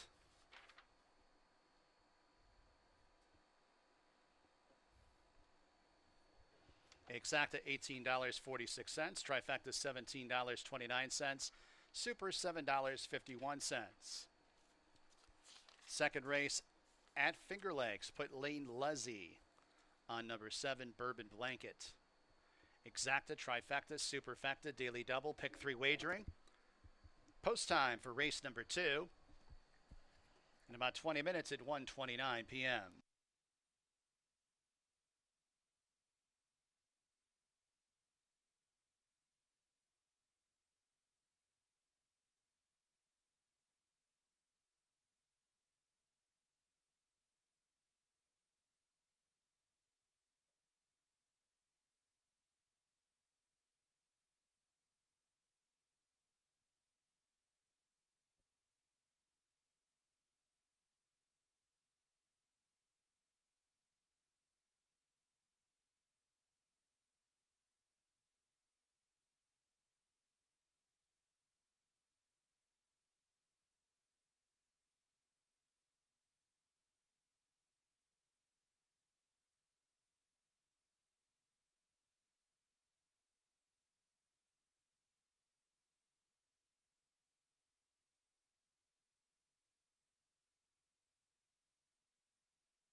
All right, horse in the paddock for race number 2. Good finish to the first. The Sleep at 8 was able to outbattle Rockin' Money to get the victory. Andre Worry continues to be the leading rider. He's been on fire lately. He's been doing good all year, but just the last couple of weeks, he's been making a lot of visits to the winner's circle. And so is Charlie Baker's barn has been heating up as of late as well, and he gets the win for Michael Foster. Been seeing him in the winner's circle a lot lately too. Second race, a 5,000 maiden claimer going a distance of a mile. And like the first race, Ferraro's got a couple in here with Olivia's Wish. Yeah, and he's also got Castle Dell for Buckley. He got Candy is Dandy for Grabowski. So, some live horses in race number 2. And those seem to be the main contenders for this race. And you see the early money on Candy is Dandy for trainer John Grabowski, former jockey John Grabowski. Here's a horse that looked like the winner last time. She dropped to 5,000. She this was going to mile 70. Took over the lead in the stretch. It looked like she was coasting to victory. Then all of a sudden she got short late and got caught at the wire. Interesting. See if she can hold it together today. Very well-bred horse, but she was wide early. It just seems like she was the winner, and that's concerning when they're looking for competition in the late stages. Maybe she'll be a little sharper second time over the track and get it done. Now, there is a drop down in here. That is Castle Dell, who will stretch out as well to a mile after a couple sprint races. But she's been having some issues at the start to the last couple races. And when you're going a sprint and you don't have any early speed, that makes it a lot tougher when you're not breaking well either. And the other part of last race was inside trips did very well throughout the day. The inside was good. Here's a horse that got off slow and then is trying to chase down the rest of them wide. Better distance today. If she gets out of the gate better, you figure Castle Dell to be awfully tough on the drop in class. She's a good price right now. 4-1 is awfully good for a horse dropping to 5 that's had some excuses. Bourbon Blanket was in the race with Candy is Dandy, and she did come rolling late. She ended up checking late because of Candy is Dandy, who did get a little tired right before the wire. It was a little erratic right before the wire. And they ran together. I thought Candy is Dandy looked better that race as far as who ran the better race, but Bourbon's Blanket has been very consistent going the route since dropping to 5,000. Seems like she hit the board every time. She got the services of Lane Luzzy from out of town today, and getting some action at odds of 9-5. Certainly a player off of the last race. If you like Candace Dandy, you kind of like Bourbon Blanket. Finished right with that rival. Those are a few of the main rivals for race number 2. Exacta Tri Super Daily Double and Pick 3 starts in this race. Good luck.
Coming on the track, race 2 from Finger Lakes. Number 1, War Terminatrix leads the post parade. Oscar Gomez aboard.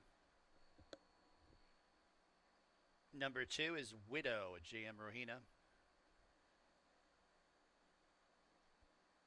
Number 3, Castle Dell. Luis Perez.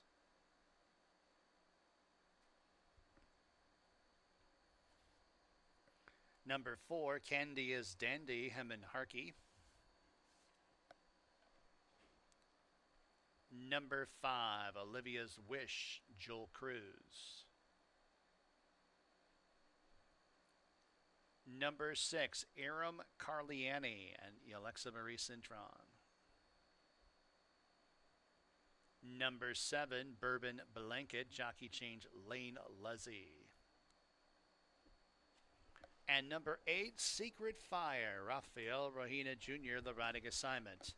Post time in just a few minutes.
approaching the gate. Race 2 at Finger Lakes, approaching the gate.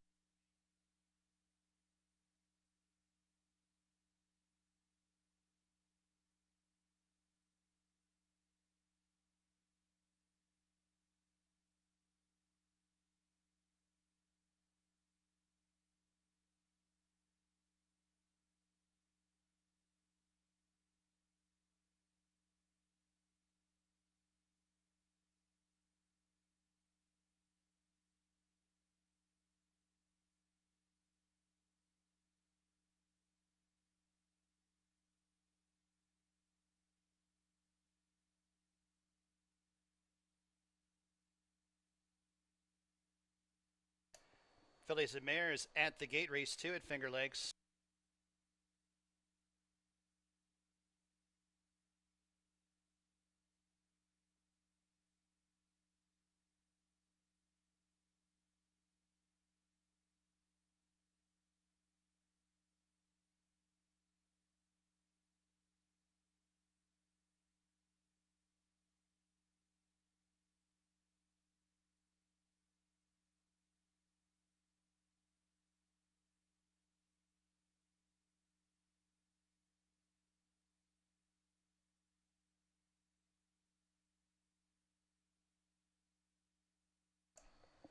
Olivia's Wish goes in.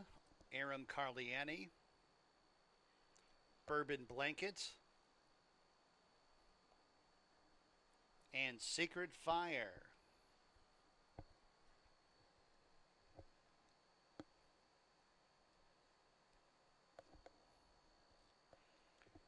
They're all in the gate. And they're off. Decent start. Olivia's Wish bounding out for the lead. War Terminatrix, Widow, and Candy is Dandy, second, third, and fourth. And then it's Castledale saves a little bit of ground. And now losing fifth there to Aram Carliani. Bourbon Blanket second last. And Secret Fire was last, but is advancing, but stuck out 4 wide around that first turn as Castledale now trails the field. 6 furlongs to go as they transition to the backstretch. Olivia's Wish on top, the lead to length. Over Candy is Dandy and the White Blinkers second. War Terminatrix towards the inside in third. Margin of 2 lengths to Aram Carliani, who scrapes the paint in fourth. Widow in between horses in fifth. Secret Fire wide in sixth. Castledale's out of last, now up into the top 5, about 7 lengths off the lead. And Bourbon Blanket brings up the rear.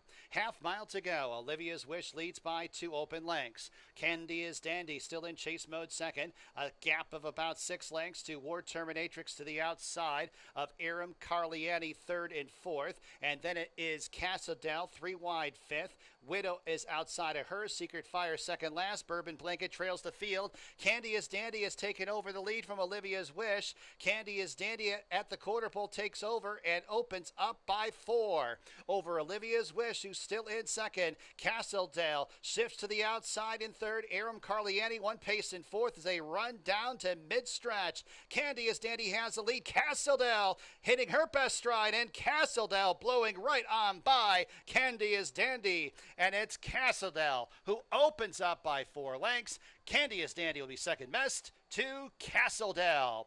Bourbon Blanket rallies for third, and it's close for fourth. War Terminatrix over Secret Fire.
3471, number 3, Castledale first.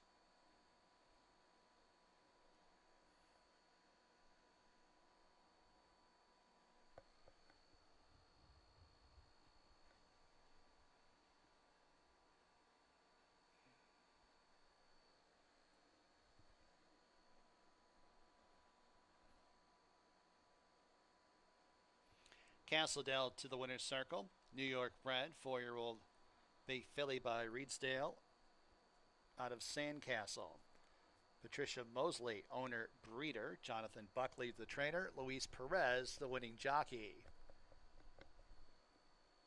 $4.90 the winning mutual. Double, $29.68. Exact is $16.50. 50-cent try. 347. $7.47. Dime Superfacta, $13.39. Third race from Finger Lakes, scratch number 4, She's a Goddess. Exacta, Trifecta, Superfacta, Daily Double, Pick 3, Pick 4 wagering. Pick 4 starts in this third race. Post time in 24 minutes at 2:04 p.m.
Okay, we're in the paddock for race number 3. Seemed like Castledale overcame a lot in that race. Wasn't that sharp at the start, and must have checked multiple times behind horses. But Perez was very patient with that horse, and when it did open up, he had enough to cruise on by. You talk about much the best. Castledale won pretty easily for John Buckley, overcoming a lot of trouble in that second race. Third race, this for 2-year-old fillies. Got 3 2-year-old races today. We got a split condition later for the boys. Scratch the 4. She's a goddess out of this race. Let's look at some of the contenders in here. A lot of early play for That's Amore, the horse by Central Banker. Didn't show anything in a turf race at Saratoga. Taking some play for this one, Lane Luzzy aboard. You know, it's a Central Banker. Pretty good breeding on this one, but tough to gauge how good this one will do against our 2-year-old fillies, but she is getting a lot of early action. Back to Cali, off of 3 starts in New York, getting action as well. So public really leaning towards these horses that have had experience in New York, even though neither one of them have really shown anything in those races. I lean towards a first-time starter, the 2, Gabe the Babe, who is a half to a good one that ran here in New York. It's a half to Sandy's Garden. Sandy's Garden, good speed horse that's running at some of the better horses on the ground, was really good early in that one's career. So I'm not saying this one is as good as Sandy's Garden, but I like that kind of breeding. And we'll see. I mean, it's taking a little play at odds of 4 to 1 after training at Saratoga. It might get overlooked in here. I do like this horse just on the breeding. The 7, Honest Reason, another one that's pretty well bred.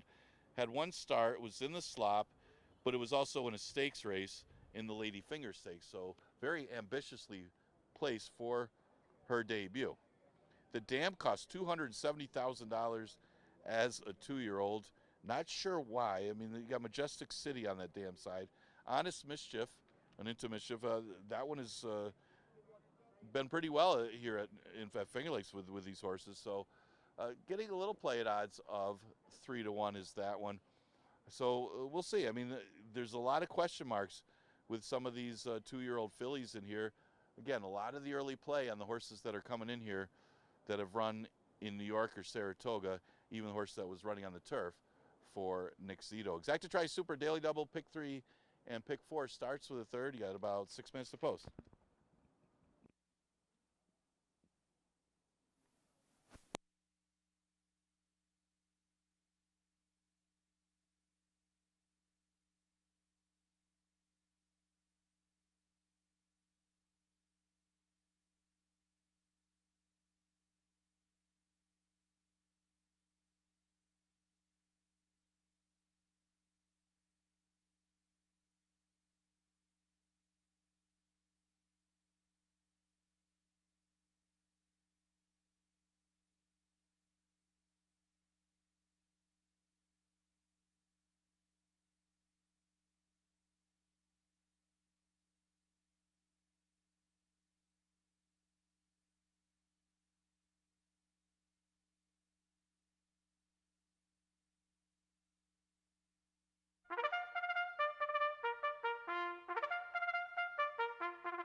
Fillies coming on the track. Third race here at Finger Lakes. Scratch the 4. Here's number 1, Pensima, leading the post parade with Michael Davila Jr. Number 2, Gabe the Babe, Luis Pena. Number 3, backed to Kali, Andre Worry. We'll go to the 5. Adam is cashing in, and Asario Alvarado. Number 6, That's Amore, Lane Luzzy, the jockey. Number 7 is Honest Reason, Joel Cruz. And number 3, back to Kali, Andre Worry, the rider. Post time in about 3 minutes or so.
2 minutes.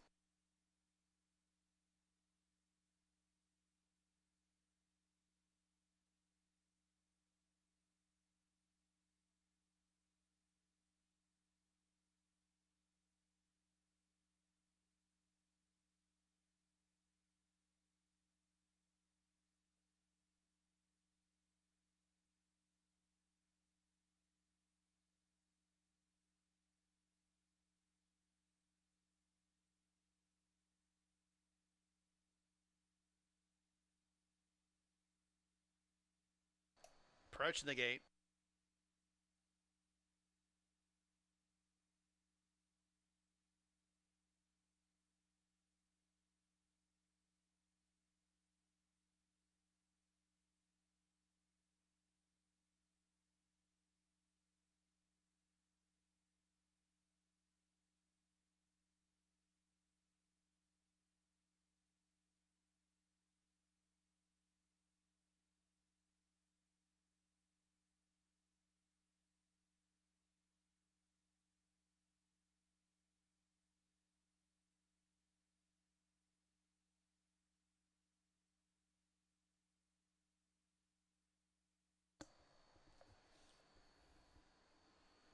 And the fillies have arrived at the starting gate, race number 3 from Finger Lakes.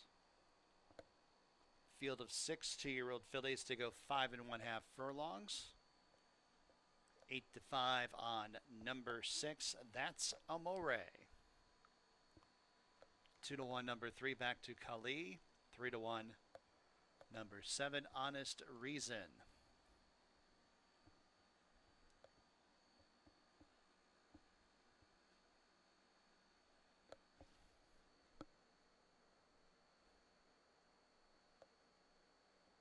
Adam is cashing in. That's Amore. And Honest Reason.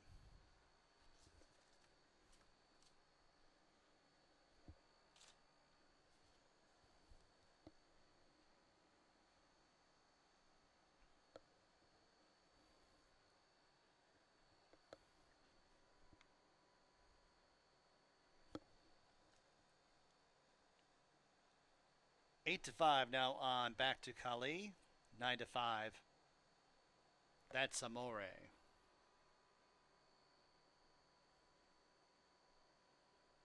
Two out. That's Amore and Honest Reason.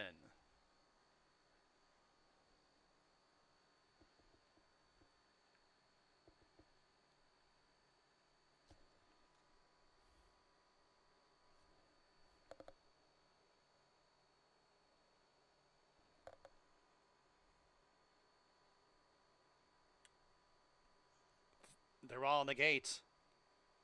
And they're off. Honest Reason sprinting out for the lead. Back to Kali is in second. And then it's Pensima towards the inside with Gabe the Babe. Gabe the Babe up into second. And then second last now, it's Adam is cashing in. 6.5 off the lead. And 2 more lengths to That's Amore, who trails the field. As they make the entry into the turn, Honest Reason clears off by 3 open lengths. Gabe the Babe stalks in second. Back to Kali, tracks in third. 2 more lengths back. Adam is cashing in fourth and 7 lengths off the lead. A gap of 4 to Pensima in second last and 3 lengths to That's Amore, who's at the tail of the field as they arrive at the top of the home stretch. And it's Honest Reason who whips him in, has the lead by 6 lengths. Gabe the Babe still in second. Back to Kali in third. Adam is cashing in outside fourth. They got 1 furlong to go. Honest Reason maintaining a 5-length lead through the stretch. Gabe the Babe, though, cutting into the margin just a tiny bit. Honest Reason is fatigued, but still has a big enough lead. And Honest Reason will break the maiden by about a length over Gabe the Babe. Back to Kali third. Fourth, Adam is cashing in.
7235. Number 7, Honest Reason first. 5 1/2 furlongs, 107.35.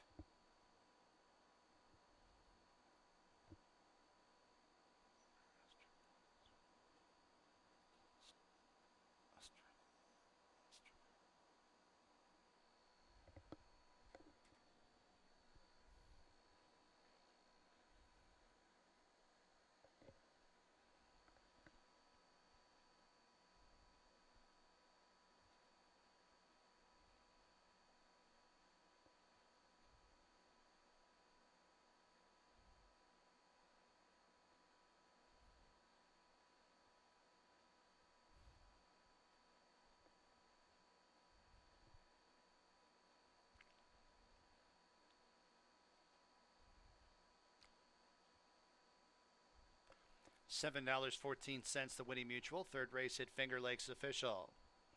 Honest Reason, your winner. Second career start, a winning one, New York bred. 2-year-old bay filly by Honest Mischief out of Deeply Analytical. Linda Dixon and Hector Alejandro, the owners. Linda Dixon is the trainer. Joel Cruz, the winning jockey. Barry Ostringer, bred Honest Reason. Double $19.90, exacta $39.68. Trifecta $17.48. Superfecta $18.62. Fourth race at Finger Lakes. Put Rafael Regina Jr. at number 1, Super Slide.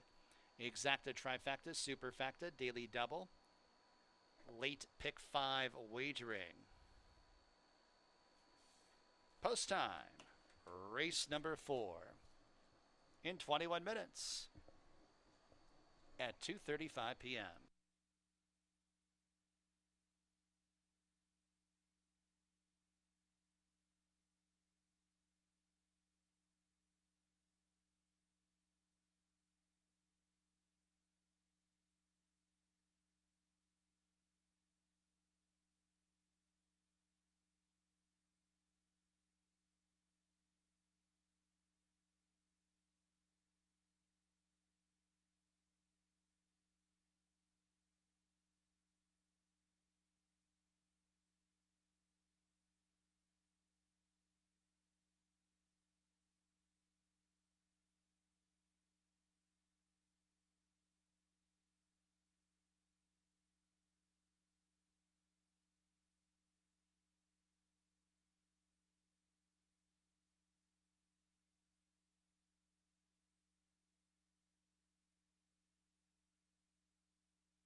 All right, we're getting ready for race number 4. Good looking score by Honest Reason. Turned into a 2-horse race. Honest Reason and Gave the Babe was making up some ground in the late stages. But see if Linda Dixon's got a couple other good 2-year-olds running today as well. She's very good. Her and Hector Alejandro, very good with these young horses. Joel Cruz gets the victory. All right, now we go to the 4th. It's a 5,000 claimer. Now where's the race of today or never won. 4 races, good competitive event. Like both of the Ferraro horses, mentioned them earlier today. He had a couple in there. I think they ran second, and the other one was out of it. But this one looks like they both have a chance. I mean, Love My Candy is the speed, and she was real good on the stretch out last year.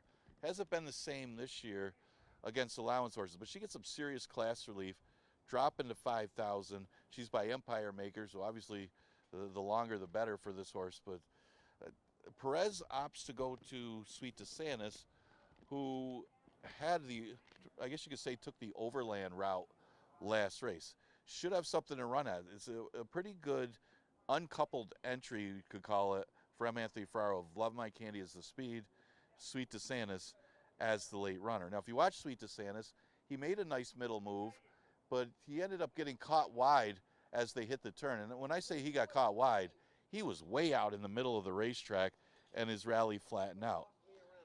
So maybe, I don't know if the horse doesn't want to be around other horses, that they were forced to try to go that wide, but had a couple top 3 finishes against tougher, so you would think that she would run very well against 5,000s, and maybe the wide trip caught up with her. Well, with Super Slide going from the inside and Love My Candy having speed, or stablemate, she's going to have something to run at.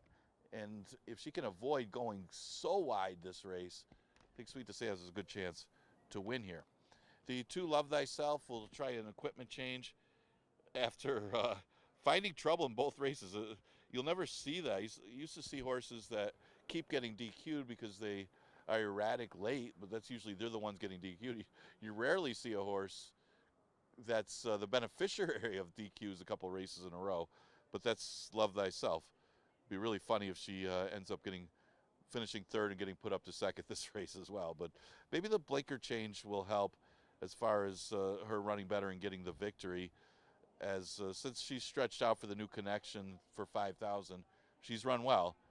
So this could be either a positive or a negative, depending on how she handles going back to the blinkers. At least you know that she's run with the blinkers off before, and she's done well before without them. So that might have been part of the issue. We'll find out if that was a positive or negative today, as she'll run against the same kind of competition.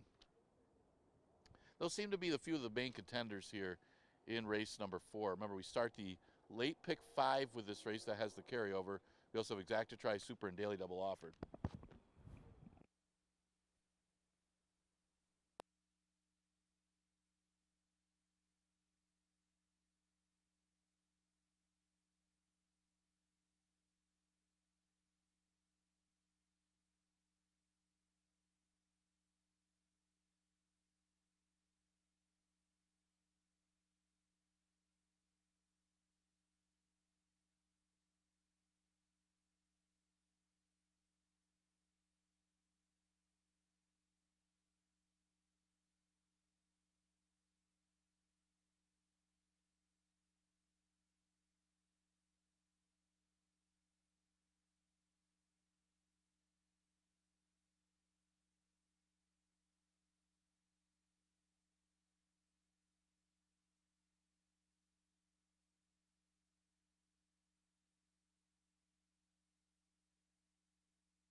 Fillies and mares on the track. Fourth race, Finger Lakes. Number 1 is Super Slide, and Rafael Regina Jr., the jockey change. Number 2, Love Thyself, Jose Baez. Number 3, True Destiny with Cabercoa. Number 4, Sweet DeSantis, Luis Perez. Number 5, Love My Candy, Joel Cruz. Number 6, Mission Avenue, Hemin Harkey. Number 7, Miss Pab, Michael Davila Jr. And last but not least, number 8, Lady Lauban, Oscar Gomez in the irons. Post time in a few minutes.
Approaching the gate.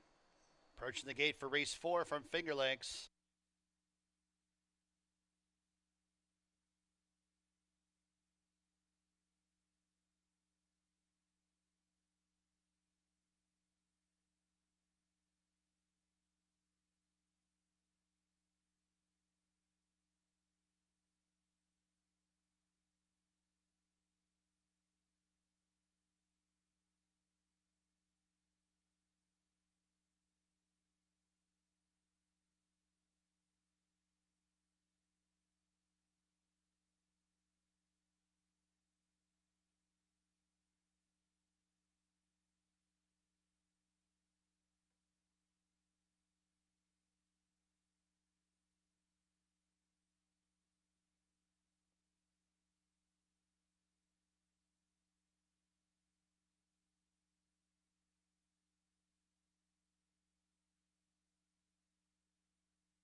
Fillies and mares are at the gate for race number 4 from Finger Lakes.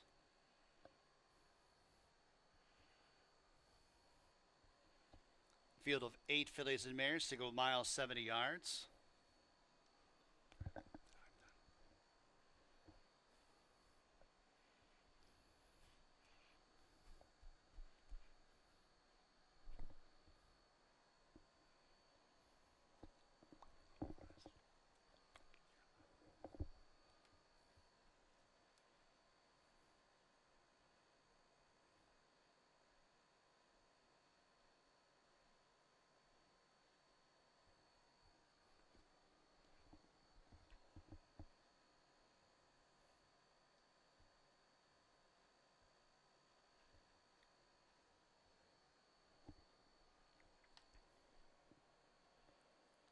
Mission Avenue.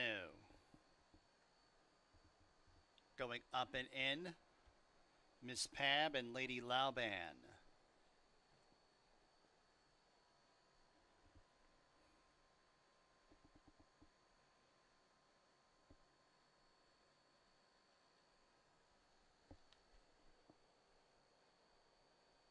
They're all in the gates, and they're off.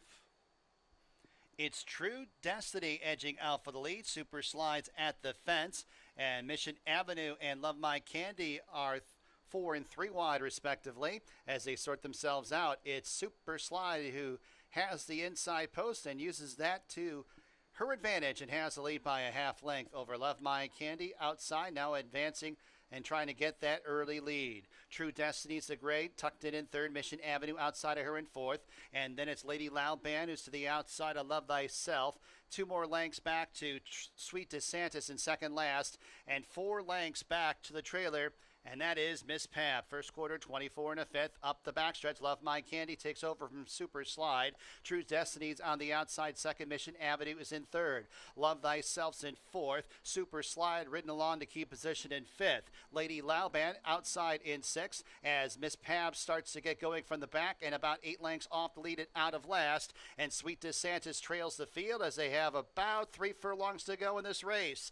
Love My Candy leads by 4. Here's Miss Pab continuing that rally on the outside. Miss Pab only a length off the lead in second. Sweet DeSantis getting on track up the inside, up into third. True Destiny drops back a bit, and then it's Love Thyself and Mission Avenue as they turn into the stretch. Miss Pab with that big move on the turn. Sweet DeSantis skims the inside, and Sweet DeSantis now takes over the lead from Miss Pab. Love My Candy races in third. Love Thyself in fourth. They run to the 16th pole. It's Sweet DeSantis who strides away by 6, now 7 lengths. Sweet DeSantis, give jockey Luis Perez a riding double. Sweet DeSantis crushes. Miss Pab second, Love Thyself third, Love My Candy fourth.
4725.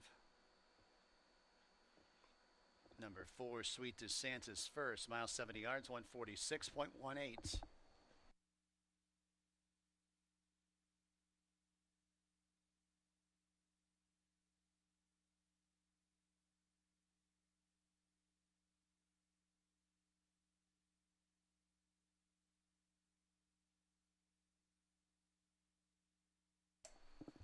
To the winner's circle, number 4, Sweet DeSantis. New York bred 5-year-old bay mare by Desert Party out of Sweet Repent. TLC Thoroughbreds owns and Anthony Ferrero trains. Luis Perez with a riding double today. C. Robert Valeri bred Sweet DeSantis.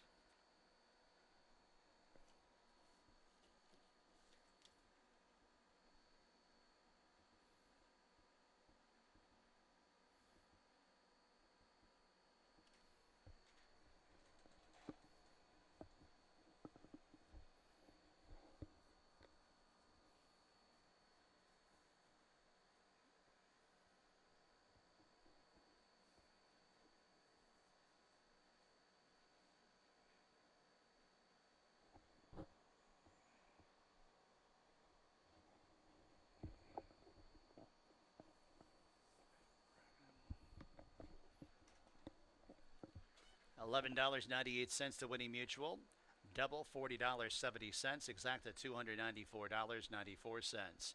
Trifecta $161.19. Superfecta $90.14. Pick 3 $31.80.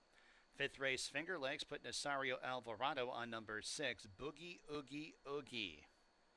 Exacta, trifecta, superfecta, daily double, late pick 4 wagering. Post time, race number 5 in about 19 minutes at 3:04 p.m.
I got about 8 minutes to post for race number 5. We're going to start the 2-year-old maidens here. We got the split condition of 2-year-old maidens coming up between race 5 and 6. And what a difference a trip makes with Sweet DeSantis.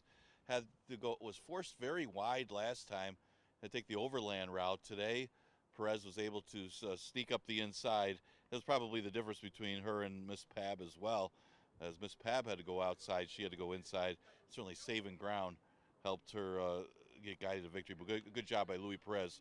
That's 2 in a row for Perez. He gets that one for M. Anthony Ferraro. Good price on that horse too, by the way, at odds of 9-2, especially after the trip she had last time. You look at this race. This is for 2-year-old maidens going 5.5. Remember, same condition, races 5 and 6. So you'll see some of the same horses come out of the races. Looking at this one, I'll start with the 5, God's Angel.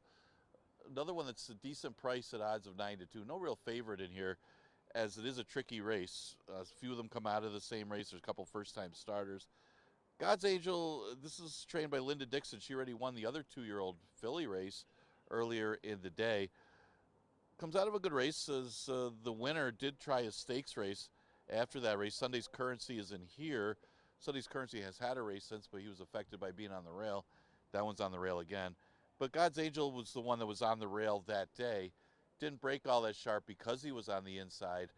Today, making his second start, he's a little further out, which could lead to a better start and a better race. Also, getting a race under his belt, he should be sharper, which I'm going to give him a slight edge in here as my top choice at 9-2. Mentioned Sunday's Currency was really compromised by being on the rail last time.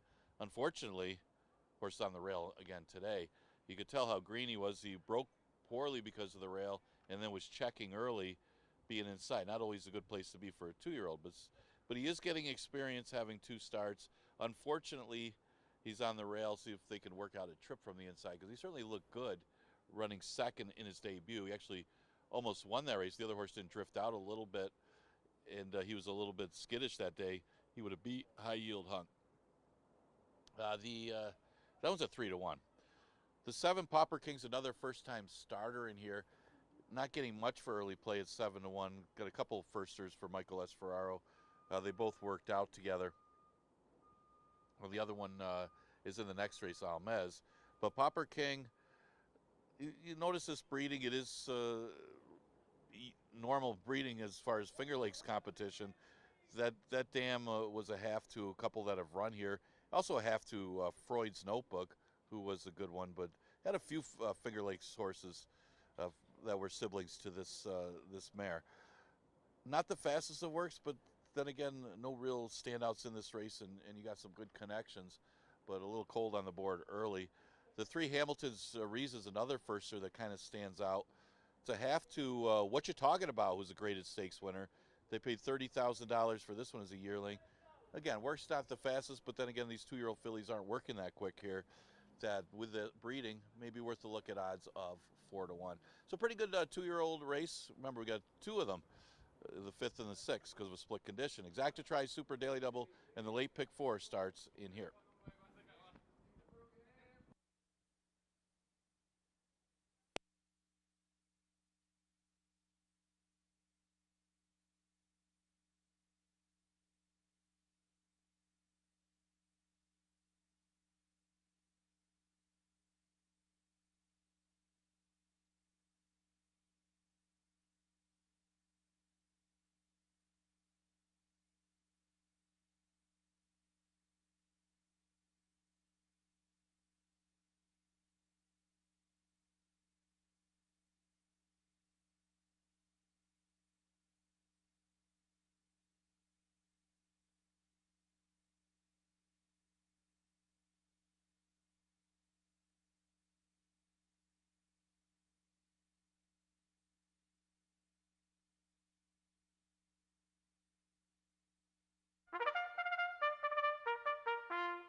Horses on the track, race 5 from Finger Lakes. Number 1 is Sunday's Currency and Relu Gutierrez.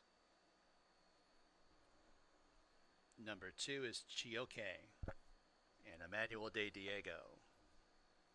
Number 3, Hamilton's Reason, Oscar Gomez. Well, we'll skip to the 5, I guess. God's Angel and Joel Cruz. Number 6, Boogie Oogie Oogie. And Jockey Change Nasario Alvarado. Number 7, Pauper King and Caber Coa. Number 8 is a bit raggedy, Andre Worry. There's number 3, Hamilton's Reason, Oscar Gomez.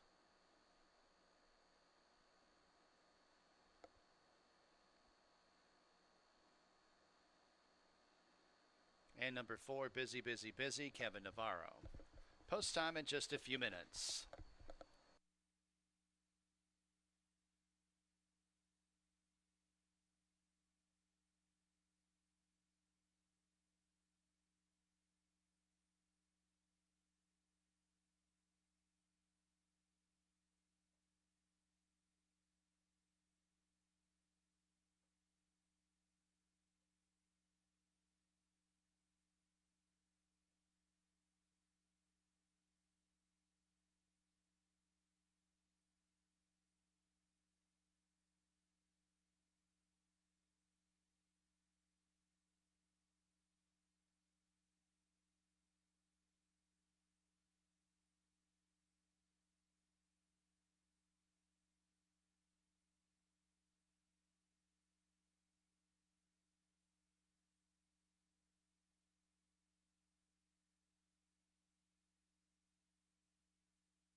Post time in a couple minutes.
And the horses have reached the starting gate. Race number 5 from Finger Lakes. Field of 8 to go, 5.5 furlongs, 2-1 on number 1, Sunday's Currency. Chioke going up.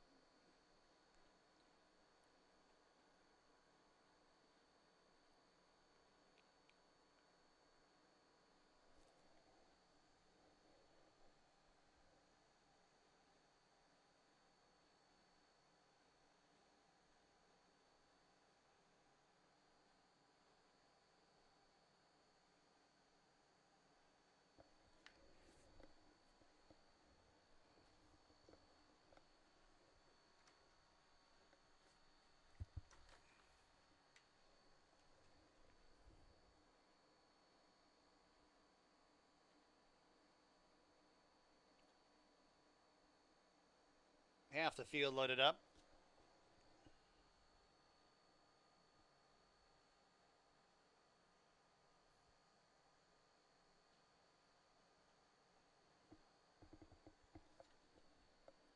Boogie Oogie Oogie.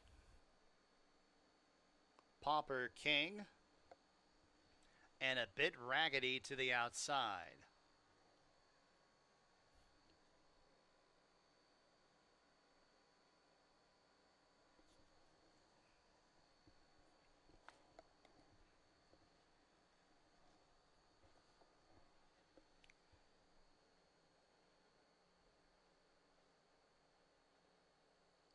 A bit raggedy. They're all in the gate.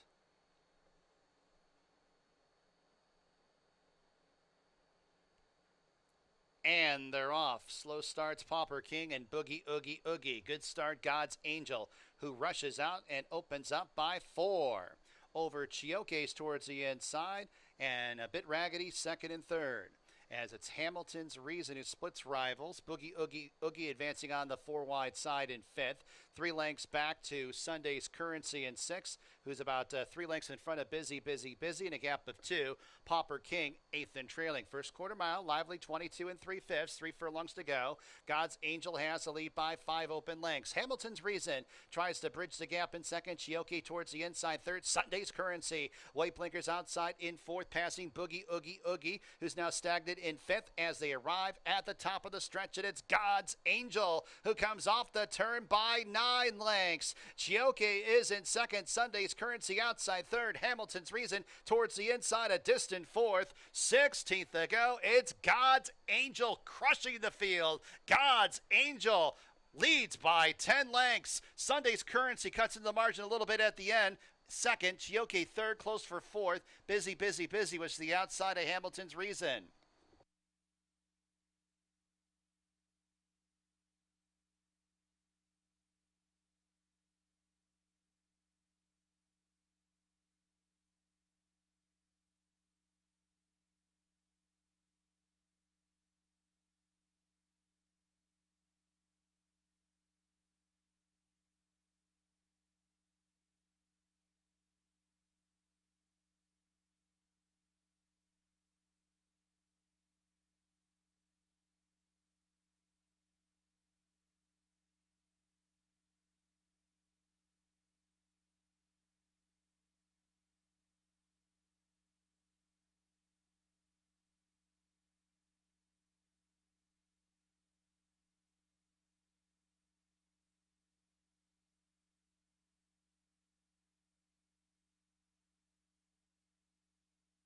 Number 5, God's Angel was first.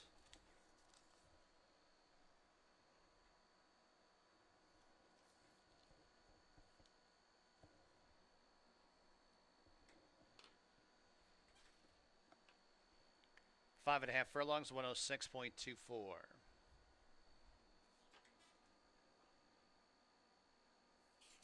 Second, number 1, Sunday's Currency. Third, number 2, Chioke. Fourth, number 3, Hamilton's Reason.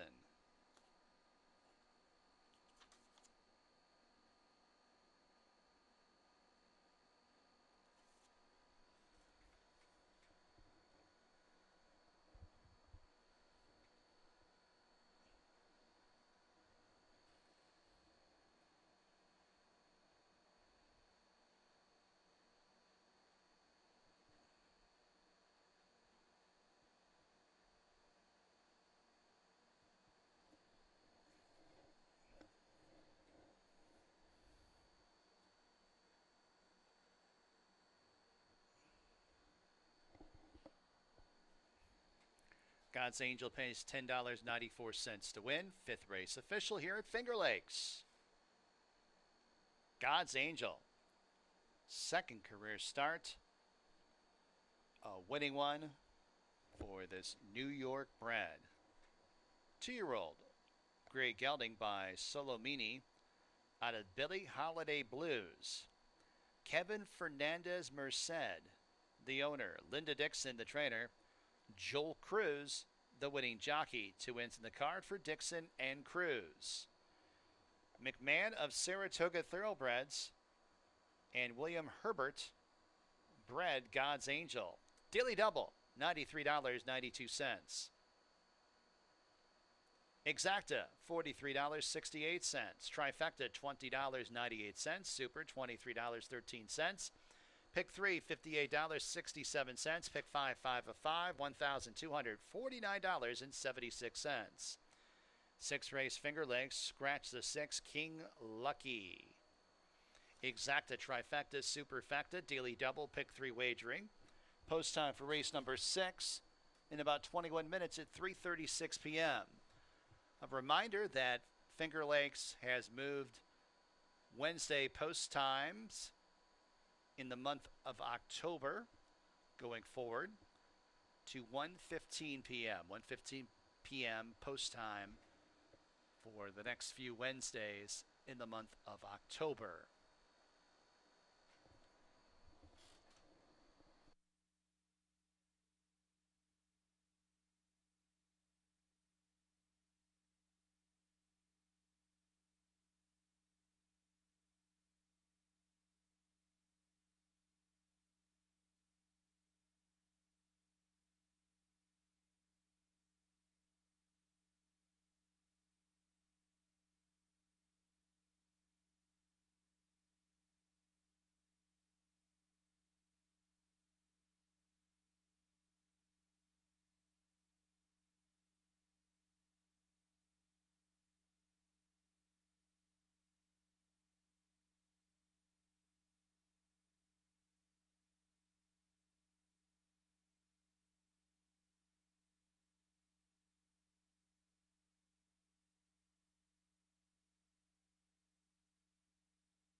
All right, first of the two split division of that maiden 2-year-old race was won by Linda Dixon. Linda Dixon's already won 2 races today, both for 2-year-olds. She won the filly race earlier in the day. Now she wins with God's Angel. She's got one of the main contenders in this race as well. Again, ridden by Joel Cruz, another win for him. God's Angel gets a jump on him and goes gate to wire in that one. 6 race, this is very similar. So obviously it's the same race. It was a split of the 5th. We scratched the 6th, King Lucky, and we'll look at the Linda Dixon trainee as she looks to go through 3 for 3 in the 2-year-old events, and this one's got a big chance.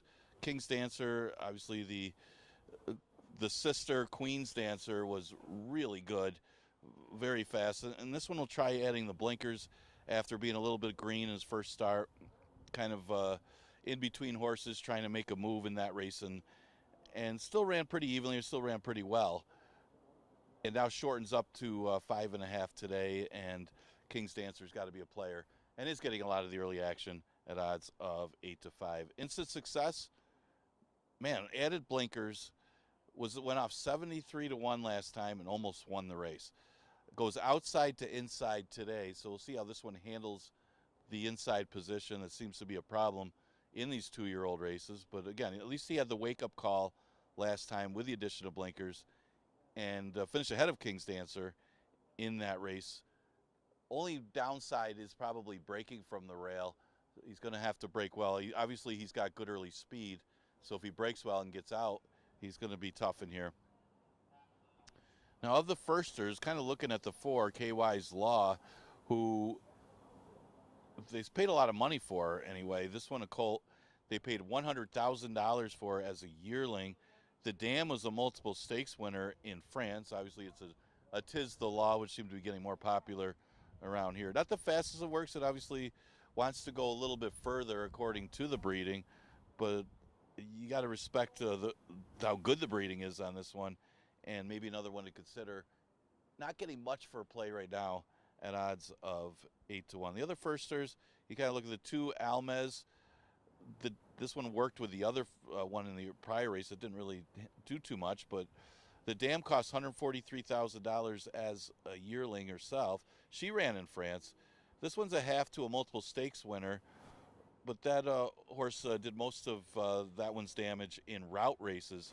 So this one bred probably a little more for distance as well, and not a good sign. It hasn't taken too much for early play. The other firster is on the outside, the 8, Maturation, who has got some interesting breeding because the sire is more sprint breeding, the Dam more route breeding, and has been working in New York.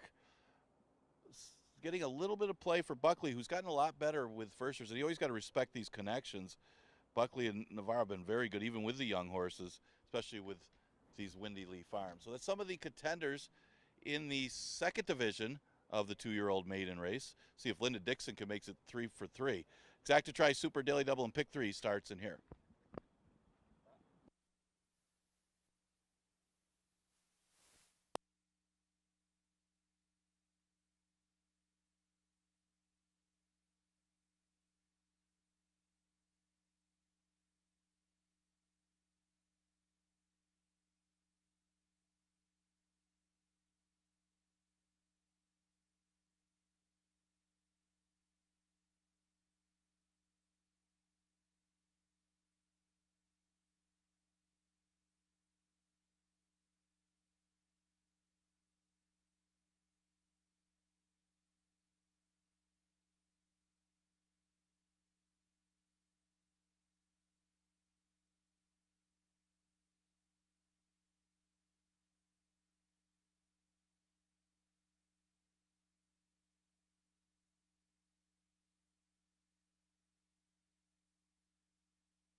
On the track, race 6 from Finger Lakes, scratch the 6. There's number 1, Instant Success, and Emmanuel De Diego.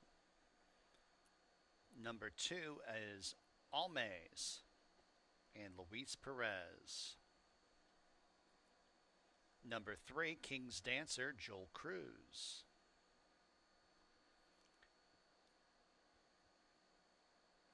Go to the 5, Border Fox, Hemin Harkey. Number 7, Peace Negotiator, Lane Luzzy. Number 8, I guess we'll go to the 4, Kai's Law, Oscar Gomez. And then number 8, Maturation, Kevin Navarro. Post time in just a few minutes.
Approaching the starting gate here at Finger Lakes for race 6.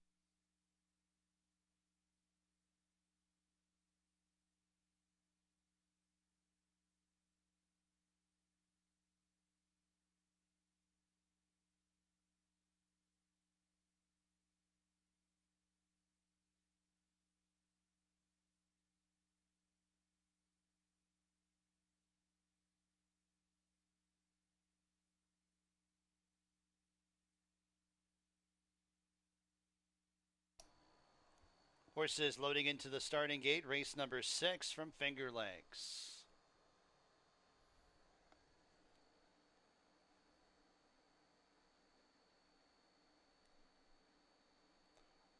All Mays into line. King's Dancer.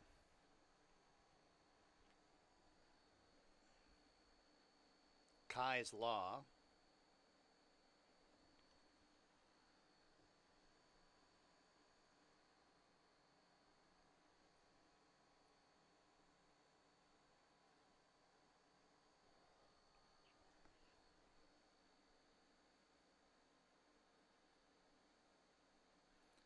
Border Fox, Peace Negotiator, and Maturation.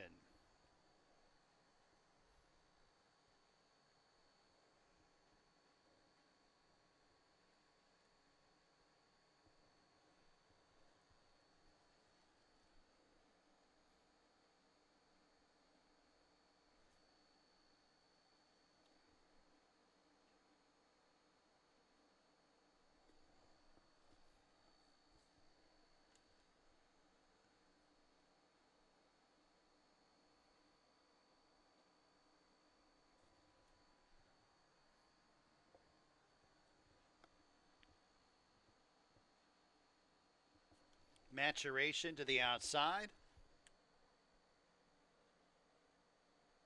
And they're all in the gates.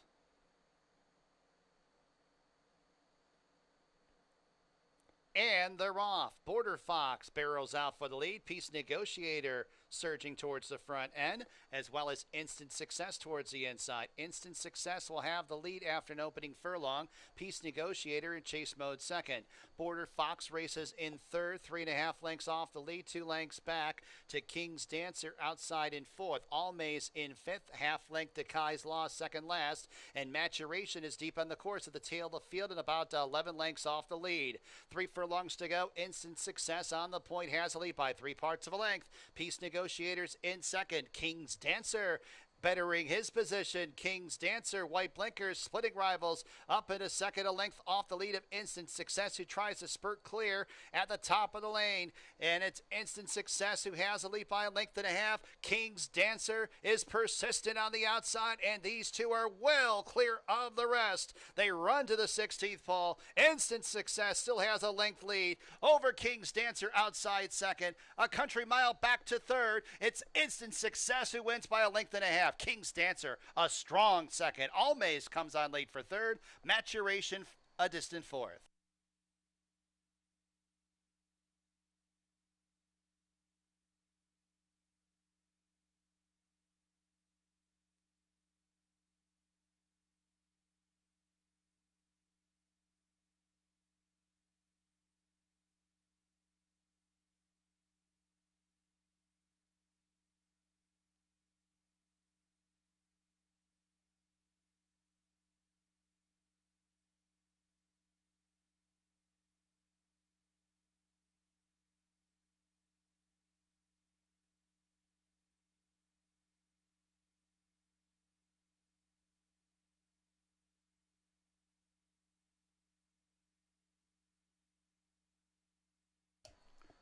One, 3, 2, 8. Number 1, Instant Success first.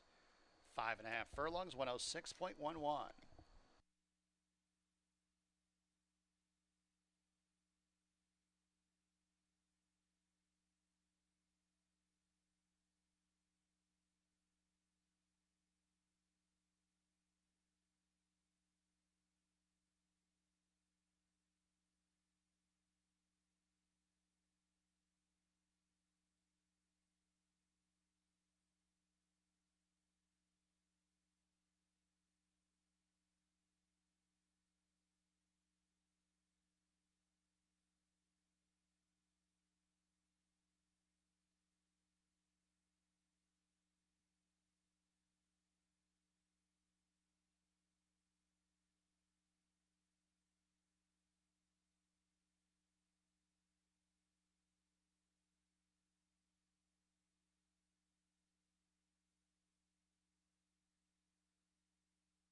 Sixth race official, $7.10 the winning mutual on instant success. He comes back to the winner's circle. Third career start, a winning one, New York bred. 2-year-old dark brown gelding by Insta Grant of Alessandro, the owners. Ralph is the trainer. Emmanuel De Diego, the winning jockey. McMahon of Saratoga Thoroughbreds, bred instant success. Double $58.32, exacta $15.86, trifecta $14.36, dime super $9.61, pick four of four, $418.31. Seventh race, Finger Lakes, scratch number 2, Run Happy Pappy. Exacta, trifecta, superfecta, late daily double wagering. Post time in 21 minutes at 4:08 p.m.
Our seventh race is a distance of a mile. Well, the 3 2-year-old races in the books today, and obviously Linda Dixon did pretty well in all 3 of them. 2 wins and a second. That second to instant success for Ralph D'Alessandro. Emmanuel Di Diego aboard for the victory. That one got the jump on King's Dancer, made a nice middle move, and ended up not being able to go by instant success late. But man, look at the margin back to the third place horse after those 2. It was over 14 lengths back to the third horse after King's Dancer. So those 2 really dominated, laid over the rest of them. 2 pretty good 2-year-old in race number 6. Like all 3 of the 2-year-old races went gate to wire. 7th race goes a mile. We scratched the 2, Run Happy Pappy, which was probably the main rival to King's Leap in this race. So King's Leap's going to be a pretty short price when you're playing this one off paper. It moves from the 3-year-old stakes race to the 1 state bred condition, and should be a winning move. I mean, this horse has been running against tougher all season long. It's like a drop in class for King's Leap, who's done very little wrong. I mean, this is a horse that hasn't missed hitting the board, has been winning races, and then in those stakes races where he had to come off Lasix, he was still finishing third against horses like Train the Trainer and Hit the Post. Of course, Hit the Post came back to win a stakes race too. So that was the New York Derby. King's Leap's going to be tough in here unless he regresses for whatever reason. Short price though. If you're looking for horses second and third, you look at Pascal Moon. They'll try a blinker change with this horse. Stretches back out to a mile, and consistent as far as this condition.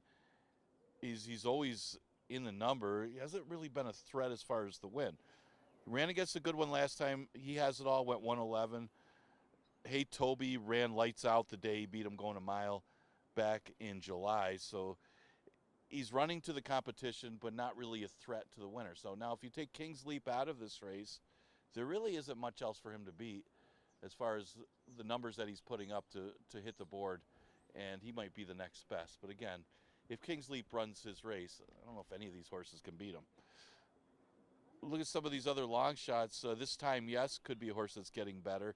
He exits some claimers. He ran the 3 lifetime claimer, but he dominated those claimers. And with stretching out, he might be the speed of the speed in here, and front speed has looked pretty good in sprints.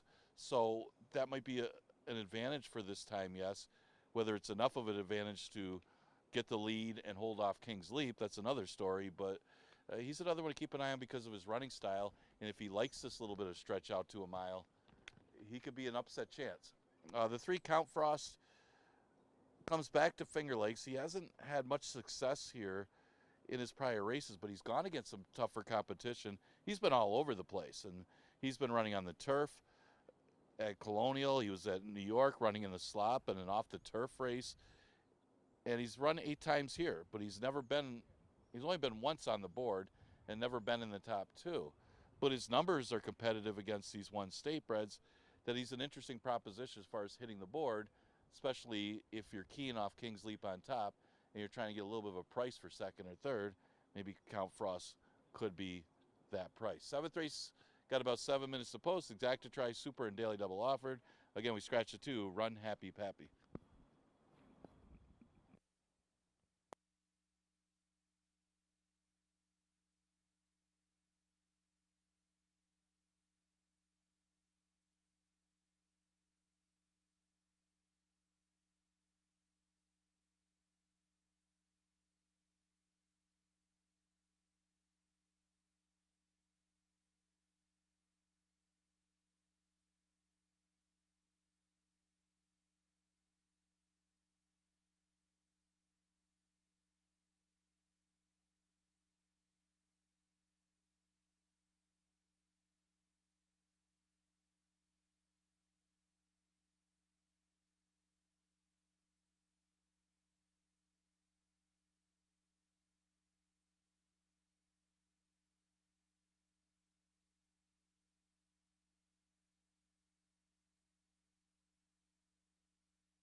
On the track, race 7 from Finger Lakes, scratch the 2. Number 1 is King's Leap with Luis Perez.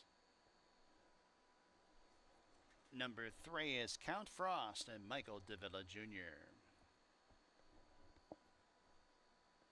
Number 4 is Pascal Moon, Jose Baez, the jock. Number 5 is Enticing Prospect, Caber Coa. Number 6, this time, yes, Emmanuel de Diego. And number 7, Prophetic, Kevin Navarro, calling the shots. Post time in approximately 4 minutes.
Post time in a couple minutes.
Approaching the gate.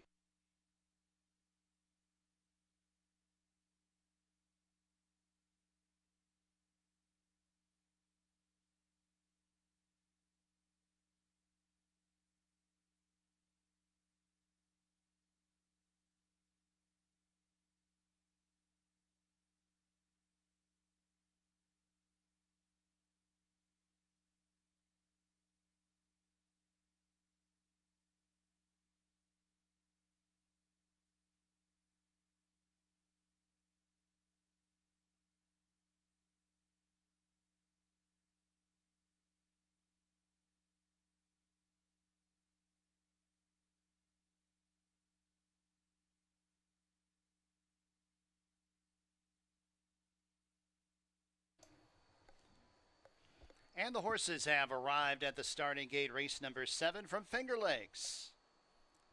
Field of 6 to go, a mile allowance race. 1 to 2 on number 1, King's Leap.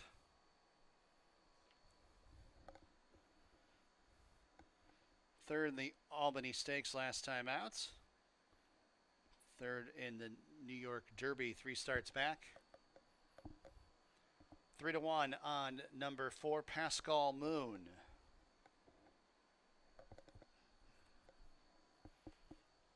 Enticing Prospect.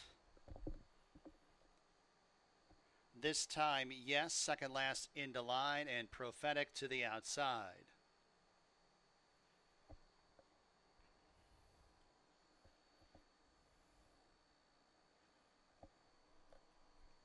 They're all in the gate. And they're off. This time, yes, trying to cross and clear. Prophetic fouls that one on the outside. King's Leap, Pascal Moon, and Enticing Prospect make up the next flight. And then at the back is the gray Count Frost. As they circle around the first turn. This time, yes, and Prophetic first and second. King's Leap towards the inside in third. Enticing Prospect widest as they turn onto the backstretch. Pascal Moon in some heavy traffic. Second last, 2.5 off the lead and a gap of 4 to Count Frost, who trails the field. First quarter mile, 24 3/5, 5 furlongs from the winning line. This time, yes, on top. Prophetic shadows that one outside second. Pascal Moon and King's Leap vie for position towards the inside. King's Leap lets it out a notch to put Pascal Moon in a tough and tight spot. Enticing Prospect is up into fourth. Pascal Moon's in fifth, 3.5, 4 lengths off the lead, and 4 lengths to the trailer. Count Frost, the half and 48 2/5, 3 furlongs for the winning line. This time, yes, and Prophetic, no change in the order. King's Leap now circles up on the outside, and King's Leap from third up into the lead. Enticing Prospect outside fourth. Pascal Moon under a drive in fifth, and Count Frost trails the field as they reach the top of the stretch, and it's all King's Leap. King's Leap comes off the turn, leading by 2 lengths. This time, yes, attempts to re-rally on the outside. Second is only a length and a half off the lead and will now test the favorite King's Leap. King's Leap, 16th to go, on top by a half length. This time, yes, on the outside second, but King's Leap is up to the task and repels this time, yes, for the win. Prophetic was third, Enticing Prospect fourth.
Number 1, King's Leap first. Second, number 6, this time, yes. Third, number 7, Prophetic. Fourth, number 5, Enticing Prospect. Time for the mile, 140.24.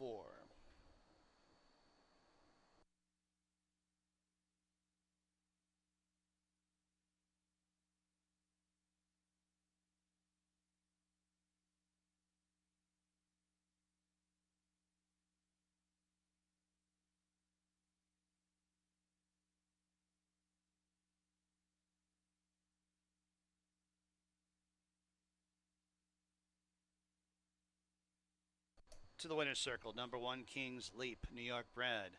3-year-old Doc Brown Gelding by King for a Day, out of mind as well. TLC Thoroughbreds owns. M. Anthony Ferrero trains. Luis Perez, the winning jockey. TLC Thoroughbreds bred King's Leap. 2 wins on the card for Ferrero, and 3 wins for jockey Luis Perez. $2.26, the winning mutual. Double, $12.52. Exacta, $10.32. Trifecta, $15.41. Dime Super, $6.73. Eighth and final, Finger Lakes, scratch the 5 and Molo. Exacta, Trifecta, Superfecta, wagering, post time. Eighth and final in about 21 minutes at 4:38 p.m.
All right, getting ready to conclude this Monday card, and yeah, looking at the seventh race, Kings Leap did get a little bit of some competition.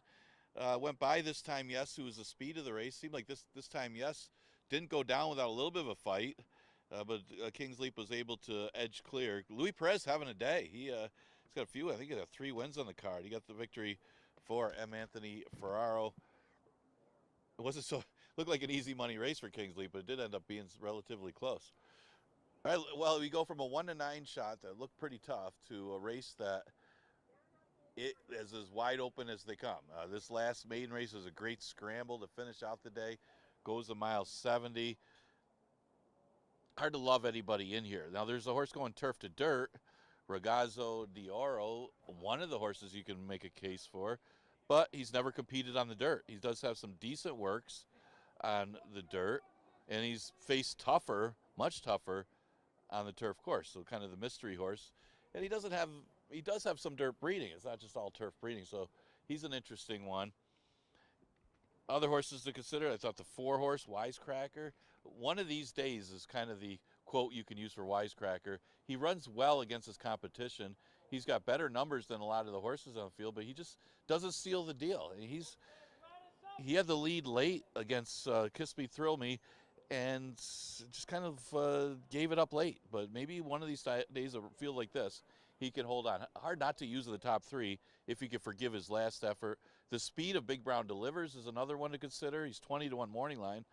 But the way the speed's been today, Big Brown Delivers gets a clear lead. He's dangerous on the front end, and he's a big price at 10-1. Good luck here in the last. It is a wide open scramble. They're going on the track. Exacta Try and Superfect offered in the last race. We do have one scratch. That's the 5, Amalo.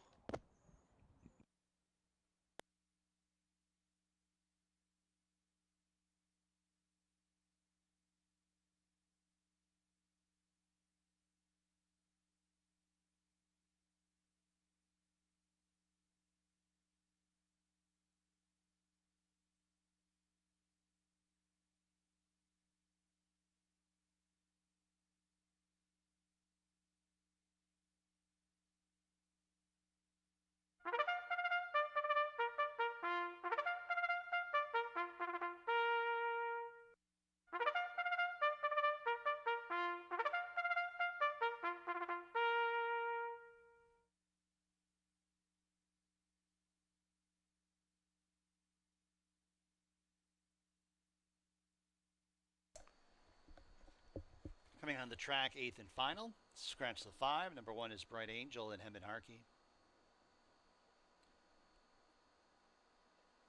Number 2, Halloway, Chris Russell. Number 3, Big Brown Delivers, Oscar Gomez. Number 4, Wisecracker, Emmanuel De Diego.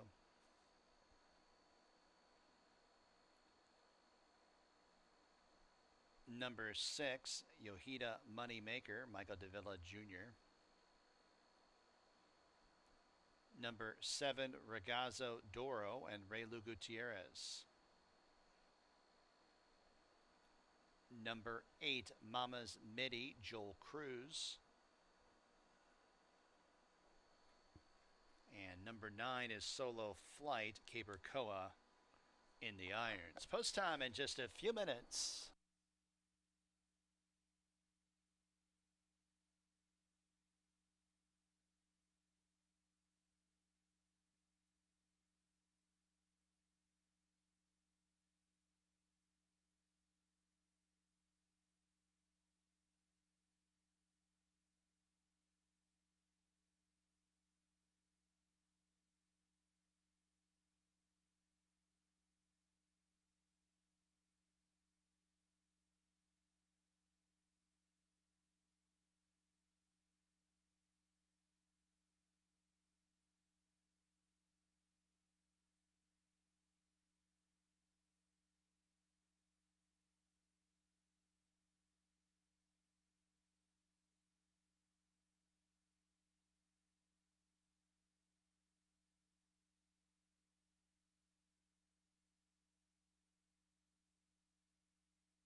approaching the starting gate here at Finger Lakes for the 8th and final.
Horses loading up for the 8th and final from Finger Lakes. Got a field of 8 to go, a mile and 70 yards.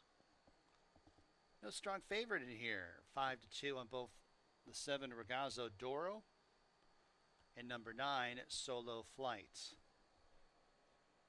Yohida Moneymaker into line. Ragazzo Doro in the Orange House Silks. Mama's Midi and Solo Flight, the last 2 to come forward.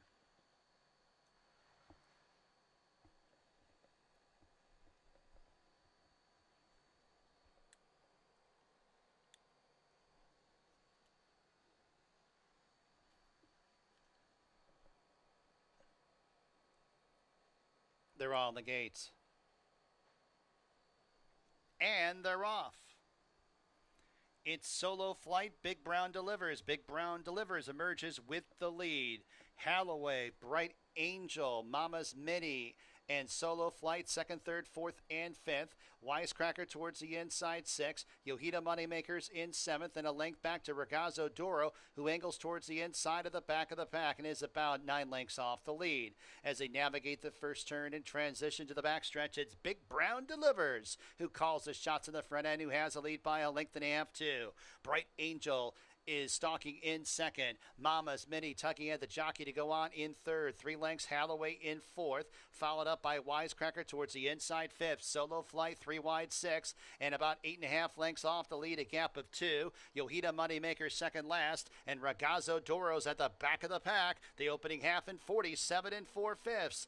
On to the far turn. Big Brown Delivers has led every step of the way. Has a lead by 3. Bright Angel up into 2nd. Mama's Midi outside in 3rd. Then 4 lengths to Halloway in 4th. Yohida Moneymaker trying to advance from the back of the pack in 5th. 3 lengths back to Wisecracker, who's to the inside of Solo Flight. And Ragazzo Doro trails the field as they reach the top of the stretch.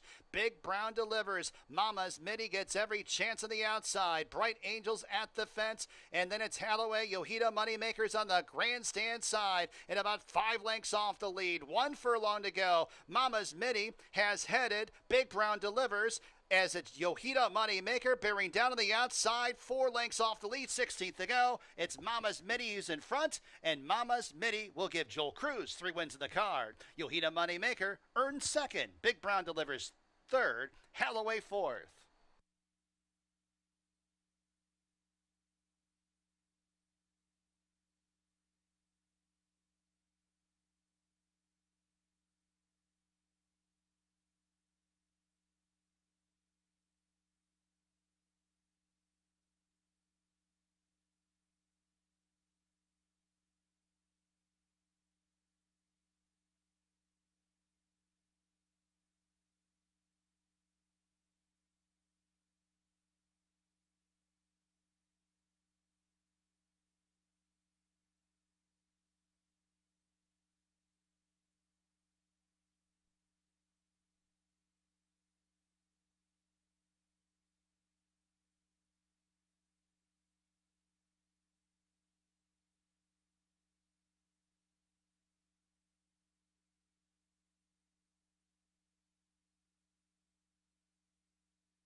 the winner's circle, number 8, Mama's Mini.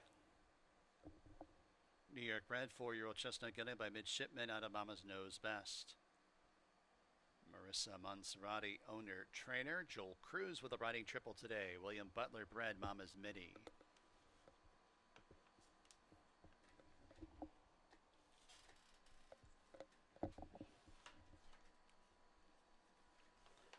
$8,632.